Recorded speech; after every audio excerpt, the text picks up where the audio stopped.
सत श्री अकाल जी। The खालस TV देख रहे सारे दर्शकों का बहुत बहुत स्वागत है। पंजाब भारत और दुनिया भर के प्राइम टाइम दे विच मैं हरशरण कौर। पंजाब दे विच अज तो रेल रोको अंदोलन शुरू हो चुका है। अंदोलन शुरू होने तो पहला ही रेलवे विभाग ने पंजाब आउण जाण वालियां सारियां रेलां ही रद्द कर दित्तियां सी। पंजाब दे विच 3 दिन कोई रेल ना आवेगी ना ही जावेगी। कल नूं सिर्फ पंजाब ही नहीं भारत बंद का भी ऐलान हो चुका है। पूरा समर्थन किसानां नूं मिल रहा है। ठाठा मारदे इकट्ठ किसानां दे धरनिਆਂ ਦੇ ਵਿੱਚ लगे हुए ने। मुख्यमंत्री कैप्टन अमरिंदर सिंह ने लॉ एंड ऑर्डर बनाए रखण की अपील की है। पंजाब दे विच इंटरनेट ते कोई पाबंदी नहीं है ते ना ही कल नूं लगेगी। ये पंजाब सरकार ने साफ कर दिता है कि है अफवाहां ते कोई यकीन ना करो। तख्त श्री दमदमा साहिब पहुंच के हरसिमरत कौर बादल कह रही है कि असीं बहुत हाथ जोड़ लए, हुण दिल्ली दीआं कंधां हिला देंगे। सुखबीर सिंह बादल कहंदे ने कि जाखड़ पागल हो चुके ने ते मुख्यमंत्री कैप्टन अमरिंदर सिंह कहंदे ने कि श्रोमणी अकाली दल दे ये लीडर ड्रामे कर रहे हैं। सो पंजाब भारत और दुनिया भर दे नाल जुड़ियां काफ़ी अहम खबरां ने। भारत नाल जुड़ी एक वड्डी खबर है कि जो विद्यार्थी लीडर उमर खालिद उस नूं होर कई दिनां दे लई जेल दे विच भेज दिता गया है। अमरीका तो राष्ट्रपति डोनाल्ड ट्रंप ने हुण किहड़ा विवादित बयान दिता है इस बारे भी दसांगे। पहला कोरोना वायरस की अपडेट तुहानूं दस दिंदे हां। पूरे भारत दे विच इस वक्त एक्टिव केसां की जे गल कर लईए तां 9,66,382 कुल एक्टिव केस ने ते ठीक होने वाले जिहड़े मरीज हैगे ने उन्हां दी गिणती काफ़ी वधी है 46,74,987 ते मौतां दी गिणती है जिहड़ी पूरे भारत दे विच 9,01,149 है। ये सारे आंकड़े असीं तुहानूं भारत सरकार दे सेहत मंत्रालय दे हवाले दे नाल दस रहे हां।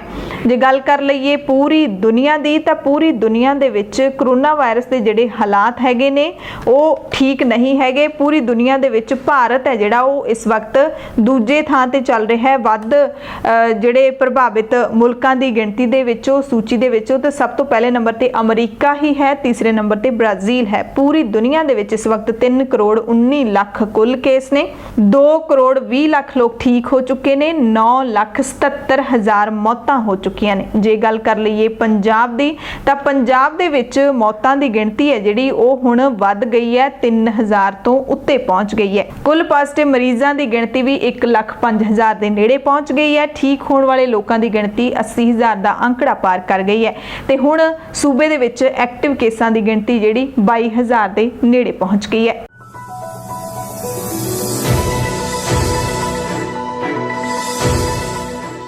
पंजाब दीयां खबरां दे विस्तार दे विच सब तो पहला तुहानूं सुणावांगे पंजाबी कलाकार बब्बू मान ने जिहड़ियां लाइनां लिख के बोलियां ने पंजाब बंद नूं लैके 25 सितंबर दे पंजाब बंद दा सद्दा दिता है कि जे तुसीं रो अपना इसे तरह जारी रखोगे, इकट्ठे होके एकमुठ होके संघर्ष करोगे तो दिल्ली तां झांझर पा के नचूगी तुहाडे सामने।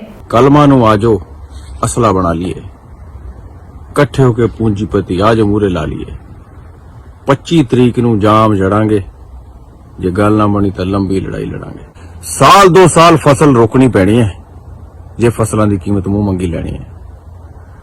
राजधानी एसी च बह के मचूगी, कड़े हो जो दिल्ली दा झांझर पा के नचूगी। आओ तू मैं चो निकल के तू ही तू करिए। दिल्ली को बहुत दिमाग है, दिमाग ना मारना पैना है। हो जो इकट्ठे, किसान मजदूर एकता जिंदाबाद जिंदाबाद। सो पंजाब दे विच चारे पासे किसान मजदूर एकता जिंदाबाद दे नारे गूंज रहे ने। नौजवानां अंदर जोश बड़ा है, साडे अंदर रोस बड़ा, ये कहंदे होए कलाकार भी किसानां दे हक दे विच नितरे ने ते वख-वख थावां दे उत्ते कलाकारां ने भी किसानां दे हक दे विच पंजाब बंद दा पूरा समर्थन दिता है। ये पंजाब बंद हुण सिर्फ पंजाब बंद नहीं रहा, ये हुण भारत बंद हो गया। पूरे भारत दे विच पंजाब दे किसानां वल्लों दिते सद्दे नूं भरपूर समर्थन दिता जा रहा है। ट्विटर दे उत्ते भी लगातार किसानां दी हमायत दे विच ट्वीट कीते जा रहे ने। हालांकि केंद्र सरकार दे हक दे विच जिहड़े ट्वीट कीते जा रहे ने वो भी कोई घट नहीं हैगे। केंद्र सरकार दे हमायती भी बहुत ने, पर जिहड़े संजीदा लोग ने जिहड़े जाणदे ने कि किसानां दे कारण ही साडे ढिड भर रहे ने। किसान ਉਹ नागरिक है मुल्कां दा जिहड़ा कि मिट्टी दे नाल मिट्टी हो के अन्न उगा के दिंदा है ਤੇ ਇਹੋ ਜਿਹੇ ਹਾਲਾਤ ਕਈ ਕਿਸਾਨਾਂ ਦੇ ਘਰ ਦੇ ਵਿੱਚ ਨੇ ਕਿ ਉਹ ਲੋਕਾਂ ਨੂੰ ਤਾਂ ਅੰਨ ਉਗਾ ਕੇ ਦੇ ਰਹੇ ਨੇ, ਪਰ ਉਹਨਾਂ ਦੇ ਆਪਣੇ ਢਿੱਡ ਭਰਨ ਨੂੰ 3 ਵਕਤ ਦੀ ਰੋਟੀ ਵੀ ਨਹੀਂ ਮਿਲਦੀ, ਉਹਨਾਂ ਦੇ ਆਪਣੇ ਬੱਚਿਆਂ ਨੂੰ ਚੰਗੀ ਵਿੱਦਿਆ ਵੀ ਨਹੀਂ ਮਿਲਦੀ। ਉਹ ਚਾਹੇ ਕਿਹੋ ਜੀ ਮਰਜ਼ੀ ਬਿਮਾਰੀ ਦੇ ਨਾਲ, ਕਿੰਨੀ ਖਤਰਨਾਕ ਬਿਮਾਰੀ ਦੇ ਨਾਲ ਘੁਲਦੇ ਰਹਿਣ, ਪਰ ਉਹਨਾਂ ਨੂੰ ਕਦੇ ਕੋਈ ਪੈਨਸ਼ਨ ਨਹੀਂ ਮਿਲਦੀ, ਉਹਨਾਂ ਨੂੰ ਕਦੇ ਕੋਈ ਭੱਤਾ ਨਹੀਂ ਮਿਲਦਾ, ਉਹਨਾਂ ਨੂੰ ਕਦੇ ਕੋਈ ਗ੍ਰਾਂਟ ਨਹੀਂ ਮਿਲਦੀ। ਸਿਰਫ ਤੇ ਸਿਰਫ ਇੱਕ ਕਿਸਾਨ ਹੈ ਜਿਨ੍ਹਾਂ ਨੂੰ ਸਰਕਾਰ ਕੋਈ ਭੱਤਾ ਨਹੀਂ ਦਿੰਦੀ, ਕਦੇ ਉਹਨਾਂ ਨੂੰ ਕੋਈ ਕਿਸਾਨੀ ਦੀ ਪੈਨਸ਼ਨ ਨਹੀਂ ਮਿਲਦੀ। ਕਿਸਾਨਾਂ ਦੀ ਤਾਂ ਕੋਈ ਰਿਟਾਇਰਮੈਂਟ ਦੀ ਉਮਰ ਹੀ ਨਹੀਂ ਹੈਗੀ, ਕਿਸਾਨ ਰਹਿੰਦੀ ਉਮਰ ਤੱਕ ਮਿੱਟੀ ਦੇ ਨਾਲ ਮਿੱਟੀ ਹੁੰਦੇ ਰਹਿੰਦੇ ਨੇ। ਸੋ ਇਹਨਾਂ ਕਿਸਾਨਾਂ ਦੇ ਹੱਕ ਦੇ ਵਿੱਚ ਪੰਜਾਬ ਬੰਦ ਲਗਾਤਾਰ ਜਿਹੜਾ ਭਰਮਾ ਹੁੰਗਾਰਾ ਮਿਲ ਰਿਹਾ ਹੈ। ਪੰਜਾਬ ਬੰਦ ਨੂੰ 24 ਸਤੰਬਰ ਤੋਂ ਰੇਲਾਂ ਰੋਕਣ ਦਾ ਜਿਹੜਾ ਅੰਦੋਲਨ ਸ਼ੁਰੂ ਕੀਤਾ ਗਿਆ ਹੈ, ਉਸ ਨੂੰ ਵੀ ਲਗਾਤਾਰ ਭਰਮਾ ਹੁੰਗਾਰਾ ਮਿਲ ਰਿਹਾ ਹੈ। ਸਵੇਰੇ 11 ਵਜੇ 25 ਸਤੰਬਰ ਨੂੰ ਕਾਲੇ ਕਾਨੂੰਨਾਂ ਦੇ ਖਿਲਾਫ ਸਮੂਹ ਕਿਸਾਨ ਜਥੇਬੰਦੀਆਂ ਦੇ ਸ਼ਾਂਤਮਈ ਪੰਜਾਬ ਬੰਦ ਦੇ ਸੱਦੇ ਉੱਤੇ ਜਿਹੜੇ ਕਲਾਕਾਰ ਹੈਗੇ ਨੇ, ਰਣਜੀਤ ਬਾਵਾ, ਤਰਸੇਮ ਜੱਸੜ, ਹਰਜੀਤ ਹਰਮਨ, ਕੁਲਵਿੰਦਰ ਬਿੱਲਾ, ਸਟਾਲਨਵੀਰ ਅਤੇ ਹਰਭਜਨ ਮਾਨ, ਇਹਨਾਂ ਸਾਰਿਆਂ ਨੇ ਐਲਾਨ ਕੀਤਾ ਹੈ ਕਿ ਅਸੀਂ ਕਲਾਕਾਰ ਬਣ ਕੇ ਨਹੀਂ, ਕਿਸਾਨ ਦੇ ਪੁੱਤ ਬਣ ਕੇ ਅਸੀਂ ਨਾਭੇ ਦੇ ਵਿੱਚ ਸਵੇਰੇ 11 ਵਜੇ ਤੋਂ ਲੈ ਕੇ ਧਰਨਾ ਦੇਵਾਂਗੇ ਤੇ ਉਸ ਤੋਂ ਬਾਅਦ ਵੱਖ-ਵੱਖ ਸ਼ਹਿਰਾਂ ਦੇ ਵਿੱਚ ਇਹ ਹਾਜ਼ਰੀ ਭਰਨਗੇ, ਸਿਰਫ ਤੇ ਸਿਰਫ ਕਾਲੇ ਝੰਡੇ ਲੈ ਕੇ। ਤੇ ਇਹਨਾਂ ਨੇ ਅਪੀਲ ਕੀਤੀ ਹੈ ਕਿ ਸਿਰਫ ਸ਼ਾਂਤਮਈ ਕਿਸਾਨ ਸੰਘਰਸ਼ ਹੈ ਤੇ ਸ਼ਾਂਤਮਈ ਤਰੀਕੇ ਦੇ ਨਾਲ ਅਸੀਂ ਇਸ ਦੇ ਵਿੱਚ ਜ਼ੋਰ ਸ਼ੋਰ ਦੇ ਨਾਲ ਪਹੁੰਚਾਂਗੇ। ਕਿਹਾ ਕਿ ਹਰ ਉਮਰ, ਹਰ ਵਰਗ, ਹਰ ਜ਼ਾਤ, ਹਰ ਕਿੱਤੇ ਦੇ ਪੰਜਾਬੀ ਨੂੰ ਇਸ ਸ਼ਾਂਤਮਈ ਸੰਘਰਸ਼ ਦੇ ਵਿੱਚ ਸ਼ਾਮਿਲ ਹੋਣਾ ਚਾਹੀਦਾ ਹੈ, ਵਰਨਾ ਇਤਿਹਾਸ ਸਾਨੂੰ ਕਦੇ ਮਾਫ ਨਹੀਂ ਕਰੇਗਾ ਕਿ ਅਸੀਂ ਕਿਸਾਨ ਦੇ ਨਾਲ ਨਹੀਂ ਖੜੇ। ਚਾਹੇ ਅਸੀਂ ਕਿਸਾਨ ਹਾਂ ਚਾਹੇ ਨਹੀਂ ਹਾਂ, ਪਰ ਅਸੀਂ ਰੋਜ਼ ਅੰਨ ਜ਼ਰੂਰ ਖਾਂਦੇ ਹਾਂ, ਅਸੀਂ ਆਪਣਾ ਢਿੱਡ ਜ਼ਰੂਰ ਭਰਦੇ ਹਾਂ ਜਿਹੜਾ ਕਿਸਾਨਾਂ ਦੇ ਹੱਥਾਂ ਵਿੱਚੋਂ ਹੀ ਉੱਗ ਕੇ ਆਉਂਦਾ ਹੈ। ਤੇ ਗੁਜ਼ਾਰਿਸ਼ ਵੀ ਕੀਤੀ ਹੈ ਇਹਨਾਂ ਕਲਾਕਾਰਾਂ ਨੇ, ਖਾਸ ਕਰਕੇ ਹਰਭਜਨ ਮਾਨ ਨੇ ਕਿਹਾ ਕਿ ਧਰਨਾ ਹਰ ਹਾਲਤ ਵਿੱਚ ਸ਼ਾਂਤਮਈ ਹੋਣਾ ਚਾਹੀਦਾ ਹੈ, ਜੋਸ਼ ਦੇ ਨਾਲ ਹੋਸ਼ ਕਦੇ ਵੀ ਨਹੀਂ ਖੋਣਾ। ਸਾਨੂੰ ਭੜਕਾਉਣ ਦੀ ਕੋਸ਼ਿਸ਼ ਵੀ ਕੀਤੀ ਜਾਊਗੀ ਇਹਨਾਂ ਧਰਨਿਆਂ ਦੇ ਵਿੱਚ, ਪਰ ਦੇਖਿਓ ਕਿਤੇ ਗਲਤੀ ਨਾ ਕਰ ਜਾਇਓ, ਕਿਤੇ ਉਸ ਜਿਹੜਾ ਸਾਡਾ ਦੁਸ਼ਮਣ ਹੈ ਉਹ ਕਿਤੇ ਕਾਮਯਾਬ ਨਾ ਹੋ ਜਾਏ ਤੇ ਸਾਡਾ ਸੰਘਰਸ਼ ਹੈ ਜਿਹੜਾ ਅੱਧ ਵਿਚਾਲੇ ਟੁੱਟ ਨਾ ਜਾਵੇ। ਹੁੱਲੜਬਾਜ਼ੀ ਤੋਂ ਦੂਰ ਰਹੋ, ਹੁੱਲੜਬਾਜ਼ਾਂ ਨੂੰ ਕਦੇ ਵੀ ਹੱਕ ਨਹੀਂ ਮਿਲਦੇ ਤੇ ਏਕਤਾ ਰੱਖਿਓ। ਇਹ ਬਾਰ-ਬਾਰ ਅਪੀਲ ਹੈ ਜਿਹੜੀ ਉਹ ਸਾਰਿਆਂ ਦੇ ਵੱਲੋਂ ਕੀਤੀ ਜਾ ਰਹੀ ਹੈ। ਮਨਮੋਹਨ ਵਾਰਿਸ ਤੇ ਉਹਨਾਂ ਦੇ ਭਰਾ ਕਮਲ ਹੀਰ ਨੇ ਵੀ ਕਿਹਾ ਹੈ ਕਿ ਇਕੱਠ ਚਾਹੀਦਾ। ਇਕੱਠ ਦਾ ਮਤਲਬ ਕਿ ਸਾਰੇ ਇਕੱਠੇ ਹੋਣ, ਉਹ ਇਕੱਠ ਇਹ ਨਹੀਂ ਕਿ ਇੱਕ ਜਥੇਬੰਦੀ ਦਾ ਇੱਥੇ ਇਕੱਠ ਹੈ, ਦੂਸਰੀ ਦਾ ਉੱਥੇ ਇਕੱਠ ਹੈ, ਸਾਰੇ ਰਲ ਮਿਲ ਕੇ ਚੱਲੀਏ। ਚਾਹੇ ਕੋਈ ਵੀ ਕਿਸੇ ਵੀ ਵਰਗ ਦਾ ਜਿਹੜਾ ਲੋਕ ਹੋਵੇ, ਉਹ ਕਹਿੰਦੇ ਨੇ ਕਿ ਦਿੱਲੀ ਦੀ ਸੈਂਟਰ ਤੱਕ ਜਿਹੜੀ ਸਰਕਾਰ ਹੈ ਉਹ ਹਿੱਲਣੀ ਚਾਹੀਦੀ ਹੈ ਇਸ ਸੰਘਰਸ਼ ਦੇ ਨਾਲ। ਸੋ ਇਹ ਜਿਹੜਾ ਕਿਉਂਕਿ ਕਲਾਕਾਰ ਜਿਹੜੇ ਹੁੰਦੇ ਨੇ ਉਹ ਜੇ ਚੰਗੇ ਪਾਸੇ ਲਾਉਣ ਲੋਕਾਂ ਨੂੰ ਤਾਂ ਚੰਗਾ ਵੀ ਬਹੁਤ ਕਰ ਸਕਦਾ ਯੂਥ, ਪਰ ਜੇ ਮਾੜੇ ਪਾਸੇ ਲਾ ਦੇਣ ਤਾਂ ਯੂਥ ਮਾੜੀਆਂ ਚੀਜ਼ਾਂ ਕਰਦਾ। ਸੋ ਹੁਣ ਚੰਗੇ ਪਾਸੇ ਖੜੇ ਨੇ ਕਲਾਕਾਰ, ਤਾਂ ਆਸ ਹੈ ਕਿ ਨੌਜਵਾਨ ਹੈ ਜਿਹੜਾ ਪੰਜਾਬ ਦਾ ਉਹ ਇਹਨਾਂ ਦੇ ਕਰਕੇ ਹੀ ਸ਼ਾਇਦ ਕਿਸਾਨਾਂ ਦੇ ਨਾਲ ਜ਼ਰੂਰ ਖੜੂਗਾ। ਹਾਲਾਂਕਿ ਪੰਜਾਬ ਦਾ ਬਹੁਤ ਸਾਰਾ ਨੌਜਵਾਨ ਵਰਗ ਹੈ ਜਿਹੜਾ ਸੰਜੀਦਾ ਹੈ ਇਸ ਗੱਲ ਨੂੰ ਲੈ ਕੇ। ਵਿਦਿਆਰਥੀ ਜਥੇਬੰਦੀਆਂ ਨੇ ਜਿਹੜੀਆਂ ਉਹ ਵੀ ਲਗਾਤਾਰ ਇਸ ਸੰਘਰਸ਼ ਦੇ ਵਿੱਚ ਆਪਣੇ ਬਿਆਨ ਜਾਰੀ ਕਰ ਰਹੀਆਂ ਨੇ ਤੇ ਨਾਲ ਖੜ ਰਹੀਆਂ ਨੇ। ਮਿੱਟੀ ਦੇ ਪੁੱਤ ਨੇ ਜਿਹੜੇ ਉਹ ਸੜਕਾਂ ਦੇ ਉੱਤੇ ਉਤਰੇ ਨੇ, ਉਹਨਾਂ ਦੇ ਨਾਲ ਜਾ ਕੇ ਹਮਾਇਤ ਕੀਤੀ ਜਾ ਰਹੀ ਹੈ। ਬਹੁਤ ਸਾਰੇ ਇਸ ਵਾਰ ਆਪਾਂ ਦੇਖ ਰਹੇ ਹਾਂ ਤਸਵੀਰਾਂ ਦੇ ਵਿੱਚ ਕਿ ਨੌਜਵਾਨ ਵੀ ਹੱਥਾਂ ਦੇ ਵਿੱਚ ਮਾਈਕ ਫੜ ਕੇ ਆਪਣੇ ਹੱਕਾਂ ਦੀ ਗੱਲ ਕਰਦੇ ਦਿਖਾਈ ਦੇ ਰਹੇ ਨੇ ਤੇ ਪੰਜਾਬ ਦੀ ਇੱਕ ਬਦਲਦੀ ਤਸਵੀਰ ਹੈ ਉਹ ਇਸ ਸੰਘਰਸ਼ ਦੇ ਵਿੱਚੋਂ ਜ਼ਰੂਰ ਦਿਖ ਰਹੀ ਹੈ ਤੇ ਬਹੁਤ ਹੀ ਸਕੂਨਮਈ ਵੀ ਹੈ। ਸ਼ੰਭੂ ਬਾਰਡਰ ਦੇ ਉੱਤੇ ਗੁਰਚੇਤ ਚਿੱਤਰਕਾਰ, ਲੱਖਾ ਸਿਧਾਣਾ, ਰਮੀ ਰੰਧਾਵਾ, ਰਣਜੀਤ ਬਾਵਾ, ਦੀਪ ਸਿੱਧੂ ਸਮੇਤ ਕਈ ਕਲਾਕਾਰ ਪੱਕੇ ਤੌਰ ਤੇ ਧਰਨਾ ਲਾ ਕੇ ਬੈਠ ਰਹੇ ਨੇ। ਇਹ ਵੀ ਐਲਾਨ ਕੀਤਾ ਗਿਆ। ਮੋਹਾਲੀ ਦੇ ਵਿੱਚ ਮਜ਼ਦੂਰ ਜਥੇਬੰਦੀਆਂ ਨੇ ਐਲਾਨ ਕੀਤਾ, ਸੀਟੂ ਨੇ ਐਲਾਨ ਕੀਤਾ ਕਿ ਅਸੀਂ ਕਿਸਾਨਾਂ ਦੇ ਪੰਜਾਬ ਬੰਦ ਦਾ ਪੂਰਾ ਸਮਰਥਨ ਕਰਦੇ ਹਾਂ। ਕਿਸਾਨਾਂ ਤੋਂ ਪਹਿਲਾਂ ਅਸੀਂ ਆਪਣੀ ਹਿੱਕ ਦੇ ਵਿੱਚ ਗੋਲੀ ਖਾਵਾਂਗੇ। ਜੇ ਕਿਸਾਨਾਂ ਨੂੰ ਸਰਕਾਰ ਟੁੱਟ ਕੇ ਪੈਂਦੀ ਹੈ ਜਾਂ ਉਹਨਾਂ ਤੇ ਕੋਈ ਜ਼ੁਲਮ ਕਰਦੀ ਹੈ, ਉਹਨਾਂ ਤੋਂ ਪਹਿਲਾਂ ਅਸੀਂ ਆਪਣੀਆਂ ਛਾਤੀਆਂ ਤਾਣ ਕੇ ਖੜੇ ਹੋਵਾਂਗੇ। ਸੋ ਵੱਖ-ਵੱਖ ਵਰਗਾਂ ਦੇ ਲੋਕ ਕਿਸਾਨਾਂ ਨੂੰ ਪੂਰਾ ਸਮਰਥਨ ਹੈ ਜਿਹੜਾ ਉਹ ਦੇ ਰਹੇ ਨੇ। ਆਮ ਲੋਕ ਮਹਿਸੂਸ ਕਰ ਸਕਦੇ ਆਪਾਂ ਸਾਰੇ ਕਿ ਪੰਜਾਬ ਦਾ ਬੱਚਾ ਅੱਜ ਚਾਹੇ ਕੋਈ ਸੰਘਰਸ਼ ਦੇ ਵਿੱਚ ਨਹੀਂ ਵੀ ਸ਼ਾਮਿਲ ਹੋ ਪਾ ਰਿਹਾ, ਪਰ ਉਹਦਾ ਦਿਲ ਹੈ ਜਿਹੜਾ, ਉਹਦਾ ਖੂਨ ਹੈ ਉਹ ਖੌਲ ਰਿਹਾ ਹੈ ਕਿਸਾਨਾਂ ਦੇ ਲਈ ਕਿ ਅਸੀਂ ਉਹਨਾਂ ਦੇ ਨਾਲ ਖੜੇ ਹਾਂ। ਇਹ ਹੁੰਦੀ ਹੈ ਏਕਤਾ, ਇਹ ਹੈ ਪੰਜਾਬ, ਇਹ ਹੈ ਪੰਜਾਬ ਦਾ ਲਹੂ। ਸੋ ਹੁਣ ਗੱਲ ਕਰਾਂਗੇ ਜਿਹੜਾ 24 ਸਤੰਬਰ ਨੂੰ ਰੇਲਾਂ ਰੋਕਣ ਦਾ ਅੰਦੋਲਨ ਸ਼ੁਰੂ ਕੀਤਾ ਗਿਆ ਉਸ ਦੀ ਗੱਲ ਕਰਾਂਗੇ। ਸਾਡੇ ਇੱਕ ਸਾਥੀ ਜਗਸੀਰ ਸਿੰਘ ਨੇ ਲਿਖਿਆ, ਤੂੰ ਖਾ ਕੇ ਸਟੇਜਾਂ ਉੱਤੇ ਸੌਹਾਂ ਮੁੱਕਰੀ, ਸਾਡੇ ਮੁੰਡੇ ਬੇਰੁਜ਼ਗਾਰ ਰੈਲੀ ਜੋਗੇ ਕਰਤੇ, ਸਾਡੇ ਕਿਰਤੀ ਕਿਸਾਨ ਰੈਲੀ ਜੋਗੇ ਕਰਤੇ। ਤੇ ਇਹ ਸਾਰਾ ਮਾਹੌਲ ਅਸੀਂ ਦੇਖ ਰਹੇ ਹਾਂ, ਇਹ ਕੋਈ ਅੱਜ ਦਾ ਮਾਹੌਲ ਨਹੀਂ ਹੈ। ਪਿਛਲੇ ਕਈ ਵਰਿਆਂ ਤੋਂ ਇਹ ਚੱਲ ਰਿਹਾ ਹੈ, ਕਿਸਾਨ ਜਦੋਂ ਸੜਕਾਂ ਤੇ ਰੁਲ ਰਿਹਾ ਹੈ, 1980 ਤੋਂ ਲੈ ਕੇ ਹੁਣ ਤੱਕ ਸਿਰਫ ਤੇ ਸਿਰਫ ਘੱਟੋ ਘੱਟ ਸਮਰਥਨ ਮੁੱਲ ਦੇ ਵਿੱਚ 15% ਦਾ ਵਾਧਾ ਕੀਤਾ ਗਿਆ, ਜਦੋਂ ਕਿ ਜਿਹੜੇ ਕਰਮਚਾਰੀ ਹੈਗੇ ਨੇ, ਜਿਹੜੇ ਮੁਲਾਜ਼ਮ ਹੈਗੇ ਨੇ, ਉਹਨਾਂ ਦੀਆਂ ਤਨਖਾਹਾਂ 1000% ਵੱਧ ਚੁੱਕੀਆਂ ਨੇ ਹੁਣ ਤੱਕ, ਤੇ ਕਿਸਾਨਾਂ ਨੂੰ 15% ਵਾਧਾ ਮਿਲਿਆ MSP ਦੇ ਵਿੱਚ। ਕਿਉਂ ਨਹੀਂ ਕਿਸਾਨ ਰੁਲੂਗਾ? ਕਿਸਾਨ ਕਰਜ਼ਈ ਕਿਉਂ ਹੋ ਰਿਹਾ ਹੈ? ਕਿਉਂਕਿ ਉਸ ਨੂੰ ਫਸਲਾਂ ਦੇ ਵਾਜਿਬ ਮੁੱਲ ਨਹੀਂ ਮਿਲਦੇ, ਪਰ ਜਿਹੜੇ ਬੀ ਨੇ ਉਹ ਮਹਿੰਗੇ ਹੋ ਰਹੇ ਨੇ, ਫਸਲਾਂ ਦੇ ਭਾਅ ਘਟਾਏ ਜਾ ਰਹੇ ਨੇ। ਇਹ ਜਿਹੜਾ ਬੈਲੈਂਸ ਹੈ ਉਹ ਬਣਾ ਨਹੀਂ ਰਹੀਆਂ ਸਰਕਾਰਾਂ, ਜਾਣਬੁੱਝ ਕੇ ਕਿਸਾਨਾਂ ਨੂੰ ਖਤਮ ਕੀਤਾ ਜਾ ਰਿਹਾ ਹੈ, ਤੇ ਪ੍ਰਾਈਵੇਟਾਈਜੇਸ਼ਨ ਹੈ ਜਿਹੜਾ ਉਹ ਕਿਸਾਨੀ ਦਾ ਵੀ ਕੀਤਾ ਜਾ ਰਿਹਾ ਹੈ, ਜਿਸ ਤੋਂ ਕਿਸਾਨ ਅੰਤਾਂ ਦਾ ਦੁਖੀ ਹੈ। ਰੇਲਾਂ ਰੋਕੋ ਅੰਦੋਲਨ ਹੈ ਜਿਹੜਾ ਉਹ ਸ਼ੁਰੂ ਕਰ ਦਿੱਤਾ ਗਿਆ 24 ਸਤੰਬਰ ਨੂੰ। ਸਵੇਰ ਤੋਂ ਹੀ ਕਿਸਾਨ ਪਟੜੀਆਂ ਦੇ ਉੱਤੇ ਡਟ ਗਏ ਸਨ।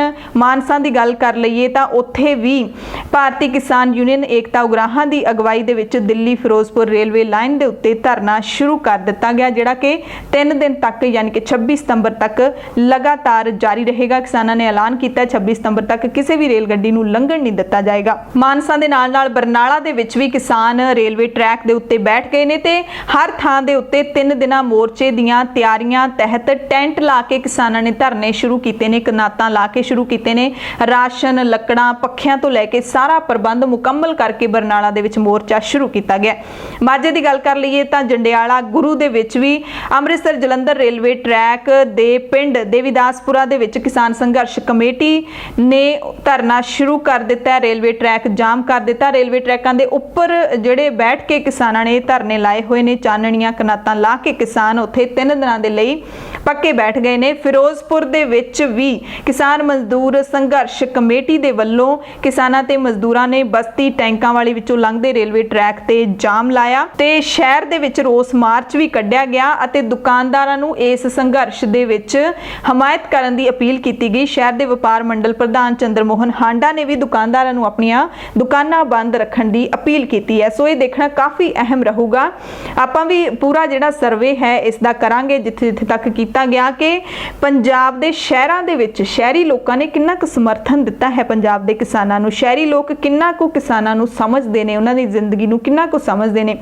ਪਿਛਲੇ ਦੌਰ ਦੇ ਵਿੱਚ ਜਦੋਂ ਕਰਫਿਊ ਲੱਗਿਆ ਸੀ, ਲਗਾਤਾਰ 3 ਮਹੀਨੇ ਤੱਕ ਪੂਰਾ ਪੰਜਾਬ ਬੰਦ ਰਿਹਾ ਸੀ, ਤਾਂ ਕੀ ਇੰਨੀ ਕੁ ਜਿਹੜੀ ਸੰਜੀਦਗੀ ਦਿਖਾਈ ਜਾਊਗੀ ਕਿ 3 ਮਹੀਨੇ ਜਦੋਂ ਕਰਫਿਊ ਲੱਗਾ ਰਿਹਾ ਉਦੋਂ ਦੁਕਾਨਦਾਰਾਂ ਦਾ ਕਿੰਨਾ ਕੁ ਨੁਕਸਾਨ ਹੋਇਆ, ਤੇ ਇੱਕ ਦਿਨ ਕੀ ਕਿਸਾਨਾਂ ਦੇ ਹੱਕ ਦੇ ਵਿੱਚ ਦੁਕਾਨਦਾਰ ਦੁਕਾਨਾਂ ਬੰਦ ਰੱਖਣਗੇ? ਇਹ ਦੇਖਣਾ ਵੀ ਕਾਫੀ ਅਹਿਮ ਰਹੂਗਾ। ਤੇ ਇਹ ਵੀ ਦੱਸ ਦਈਏ ਕਿ ਕਿਸਾਨਾਂ ਨੇ ਜਦੋਂ ਰੇਲਾਂ ਰੋਕਣ ਦਾ ਐਲਾਨ ਕੀਤਾ, ਰੇਲਵੇ ਵਿਭਾਗ ਨੇ ਉਸ ਤੋਂ ਪਹਿਲਾਂ ਹੀ ਆਪਣੀਆਂ ਰੇਲਾਂ ਨੇ ਜਿਹੜੀਆਂ ਪੰਜਾਬ ਤੋਂ ਆਉਣ ਜਾਣ ਵਾਲੀਆਂ ਉਹ ਰੱਦ ਕਰ ਦਿੱਤੀਆਂ। 14 ਰੇਲਾਂ ਬੰਦ ਕੀਤੀਆਂ ਗਈਆਂ ਨੇ, ਕਿਉਂਕਿ ਪੰਜਾਬ ਦੇ ਵਿੱਚ ਹੀ ਨਹੀਂ ਪੂਰੇ ਦੇਸ਼ ਦੇ ਵਿੱਚ ਸਿਰਫ ਕੋਵਿਡ-19 ਨੂੰ ਲੈ ਕੇ ਹੀ ਰੇਲਾਂ ਚੱਲ ਰਹੀਆਂ ਨੇ। ਬਾਕੀ ਆਮ ਜਨਰਲ ਰੇਲਾਂ ਨਹੀਂ ਚੱਲ ਰਹੀਆਂ। ਸਿਰਫ ਤੇ ਸਿਰਫ ਜਿਹੜੇ ਲੋਕਡਾਊਨ ਦੇ ਕਾਰਨ ਜ਼ਰੂਰੀ ਲੋਕਾਂ ਦੇ ਆਉਣ ਜਾਣ ਦੇ ਲਈ ਇਹ ਰੇਲਾਂ ਸ਼ੁਰੂ ਕੀਤੀਆਂ ਗਈਆਂ ਨੇ। ਸੋ 3 ਦਿਨਾਂ ਦੇ ਲਈ ਹੁਣ ਪੰਜਾਬ ਦੇ ਵਿੱਚ ਕੋਈ ਰੇਲ ਗੱਡੀ ਨਹੀਂ ਚੱਲੇਗੀ। ਕੋਵਿਡ-19 ਸਪੈਸ਼ਲ ਰੇਲ ਗੱਡੀਆਂ ਜਿਹੜੀਆਂ ਚੱਲ ਰਹੀਆਂ ਨੇ ਜਾਂ ਫਿਰ ਸ਼੍ਰਮਿਕ ਰੇਲ ਗੱਡੀਆਂ ਚੱਲ ਰਹੀਆਂ ਨੇ, ਕੋਈ ਵੀ ਰੇਲ ਗੱਡੀ ਪੰਜਾਬ ਦੇ ਵਿੱਚ ਨਹੀਂ ਚੱਲੇਗੀ। ਨਾ ਪੰਜਾਬ ਤੋਂ ਬਾਹਰ ਜਾਏਗੀ, ਨਾ ਹੀ ਪੰਜਾਬ ਦੇ ਵਿੱਚ ਆ ਪਾਏਗੀ। ਗੋਲਡਨ ਟੈਂਪਲ ਮੇਲ ਹੈ ਜਿਹੜੀ ਅੰਮ੍ਰਿਤਸਰ ਤੋਂ ਮੁੰਬਈ ਸੈਂਟਰਲ, ਇਹ ਵੀ ਬੰਦ ਕੀਤੀ ਹੈ। ਅੰਮ੍ਰਿਤਸਰ ਤੋਂ ਕੋਲਕਾਤਾ ਸੁਪਰਫਾਸਟ, ਅੰਮ੍ਰਿਤਸਰ ਤੋਂ ਨਿਊ ਜਲਪਾਈਗੁੜੀ, ਅੰਮ੍ਰਿਤਸਰ ਤੋਂ ਮੁੰਬਈ, ਅੰਮ੍ਰਿਤਸਰ ਤੋਂ ਨਾਂਦੇੜ, ਅੰਮ੍ਰਿਤਸਰ ਤੋਂ ਹਰਿਦੁਆਰ, ਅੰਮ੍ਰਿਤਸਰ ਤੋਂ ਜਯਾਨਗਰ ਸਮੇਤ ਕੁੱਲ 14 ਰੇਲਾਂ ਨੇ ਜਿਹੜੀਆਂ ਰੇਲਵੇ ਵਿਭਾਗ ਨੇ ਰੱਦ ਕਰ ਦਿੱਤੀਆਂ ਨੇ। ਕਿਸਾਨ ਅੰਦੋਲਨ ਦੇ ਦੌਰਾਨ 25 ਸਤੰਬਰ ਦਾ ਜਿਹੜਾ ਪੰਜਾਬ ਬੰਦ ਹੈ, ਉਸ ਦੇ ਦੌਰਾਨ ਇਹ ਖਬਰ ਵੀ ਉੱਡੀ ਕਿ ਪੰਜਾਬ ਦੇ ਵਿੱਚ ਇੰਟਰਨੈਟ ਦੇ ਉੱਤੇ ਪਾਬੰਦੀ ਲਾਈ ਜਾਏਗੀ, ਪਰ ਪੰਜਾਬ ਸਰਕਾਰ ਨੇ ਇਹ ਸਾਫ਼ ਕਰ ਦਿੱਤਾ ਕਿ ਪੰਜਾਬ ਦੇ ਵਿੱਚ ਇੰਟਰਨੈਟ ਦੇ ਉੱਤੇ ਕੋਈ ਪਾਬੰਦੀ ਨਹੀਂ ਹੈ। ਪੰਜਾਬ ਦੇ ਮੁੱਖ ਮੰਤਰੀ ਕੈਪਟਨ ਅਮਰਿੰਦਰ ਸਿੰਘ ਦੇ ਜਿਹੜੇ ਮੀਡੀਆ ਸਲਾਹਕਾਰ ਹੈਗੇ ਨੇ, ਉਹਨਾਂ ਨੇ ਇਹ ਸਪਸ਼ਟ ਕੀਤਾ ਕਿ ਪੰਜਾਬ ਦੇ ਵਿੱਚ ਅਜਿਹੀ ਕੋਈ ਵੀ ਖਬਰ ਹੈ ਜਿਹੜੀ ਅਫਵਾਹ ਬਣ ਕੇ ਉੱਡੀ ਹੈ ਉਹ ਸਹੀ ਨਹੀਂ ਹੈ। ਪੰਜਾਬ ਦੇ ਵਿੱਚ ਕੋਈ ਵੀ ਇੰਟਰਨੈਟ ਸੇਵਾ ਦੇ ਉੱਤੇ ਪਾਬੰਦੀ ਨਹੀਂ ਲਾਈ ਗਈ। ਕਿਰਪਾ ਕਰਕੇ ਅਫਵਾਹਾਂ ਦੇ ਉੱਤੇ ਯਕੀਨ ਨਾ ਕੀਤਾ ਜਾਵੇ। ਹੁਣ ਗੱਲ ਕਰ ਲੈਂਦੇ ਹਾਂ ਕੇਂਦਰ ਦੇ ਖੇਤੀਬਾੜੀ ਮੰਤਰੀ ਨਰਿੰਦਰ ਸਿੰਘ ਤੋਮਰ, ਜਿਹੜੇ ਕਿ ਹਾਲੇ ਤੱਕ ਕਿਸਾਨਾਂ ਨੂੰ ਇਹੀ ਕਹਿ ਰਹੇ ਨੇ ਕਿ ਇਹ ਤੁਹਾਡੇ ਹੱਕ ਦੇ ਵਿੱਚ ਲਿਆਂਦਾ ਗਿਆ ਕਾਨੂੰਨ ਹੈ। ਹਾਲੇ ਤੱਕ ਨਰਿੰਦਰ ਸਿੰਘ ਤੋਮਰ ਨਹੀਂ ਮੰਨ ਰਹੇ। ਉਹੀ ਮੰਤਰੀ ਨੇ ਜਿਨ੍ਹਾਂ ਨੇ ਲੋਕ ਸਭਾ ਦੇ ਵਿੱਚ ਇਹਨਾਂ ਬਿੱਲਾਂ ਨੂੰ ਪੇਸ਼ ਕੀਤਾ ਤੇ ਪਾਸ ਕਰਵਾਇਆ। ਨਰਿੰਦਰ ਸਿੰਘ ਤੋਮਰ ਨੇ ਹੁਣ ਮੁੱਖ ਮੰਤਰੀ ਕੈਪਟਨ ਅਮਰਿੰਦਰ ਸਿੰਘ ਦੇ ਉੱਤੇ ਨਿਸ਼ਾਨਾ ਸਾਧਿਆ ਹੈ। ਉਹਨਾਂ ਨੇ ਕਿਹਾ ਹੈ ਕਿ ਪੰਜਾਬ ਸਰਕਾਰ ਅਤੇ ਮੁੱਖ ਮੰਤਰੀ ਕੈਪਟਨ ਅਮਰਿੰਦਰ ਸਿੰਘ ਸਿਰਫ ਸਿਆਸੀ ਬਿਆਨਬਾਜ਼ੀ ਕਰ ਰਹੇ ਨੇ। ਇਸ ਮੁੱਦੇ ਦੇ ਉੱਤੇ ਸਿਆਸਤ ਕਰ ਰਹੇ ਨੇ। ਕਿਸਾਨਾਂ ਨਾਲ ਨਿਆਂ ਹੋ ਲੈਣ ਦਿਓ, ਜਦੋਂ ਤੱਕ ਸੋਧ ਨਾ ਹੁੰਦੀ ਤਰੱਕੀ ਨਾ ਹੁੰਦੀ। ਇਹ ਕਹਿਣਾ ਨਰਿੰਦਰ ਤੋਮਰ ਦਾ। ਹਾਲੇ ਤੱਕ ਵੀ ਉਹ ਨਹੀਂ ਮੰਨ ਰਹੇ ਤੇ ਕਿਸਾਨ ਬਾਰ-ਬਾਰ ਕਹਿ ਰਹੇ ਕਿ ਸਾਨੂੰ ਨਹੀਂ ਚਾਹੀਦਾ ਪਰ ਉਹ ਕਹਿ ਰਹੇ ਨੇ ਬਾਰ-ਬਾਰ ਕਿ ਅਸੀਂ ਕਿਸਾਨਾਂ ਦੇ ਹੱਕ ਵਿੱਚ ਕੀਤਾ ਹੈ। ਜੇ ਇਹ ਸੋਧਾਂ ਨਾ ਹੁੰਦੀਆਂ ਖੇਤੀ ਬਿੱਲਾਂ ਦੇ ਵਿੱਚ ਤਾਂ ਕਦੇ ਵੀ ਕਿਸਾਨਾਂ ਦੀ ਹਾਲਤ ਦੇ ਵਿੱਚ ਸੁਧਾਰ ਨਹੀਂ ਹੋਣਾ ਸੀ। ਹਾਲਾਂਕਿ ਇਸ ਵਿੱਚ ਕੋਈ ਸ਼ੱਕ ਨਹੀਂ ਹੈ ਕਿ ਕਿਸਾਨਾਂ ਦੀ ਹਾਲਤ ਪਹਿਲਾਂ ਵੀ ਮਾੜੀ ਹੈ ਪਰ ਹੁਣ ਹੋਰ ਵੀ ਮਾੜੀ ਹੋ ਜਾਊਗੀ, ਕਿਉਂਕਿ ਇੰਬੈਲੈਂਸ ਹੈ।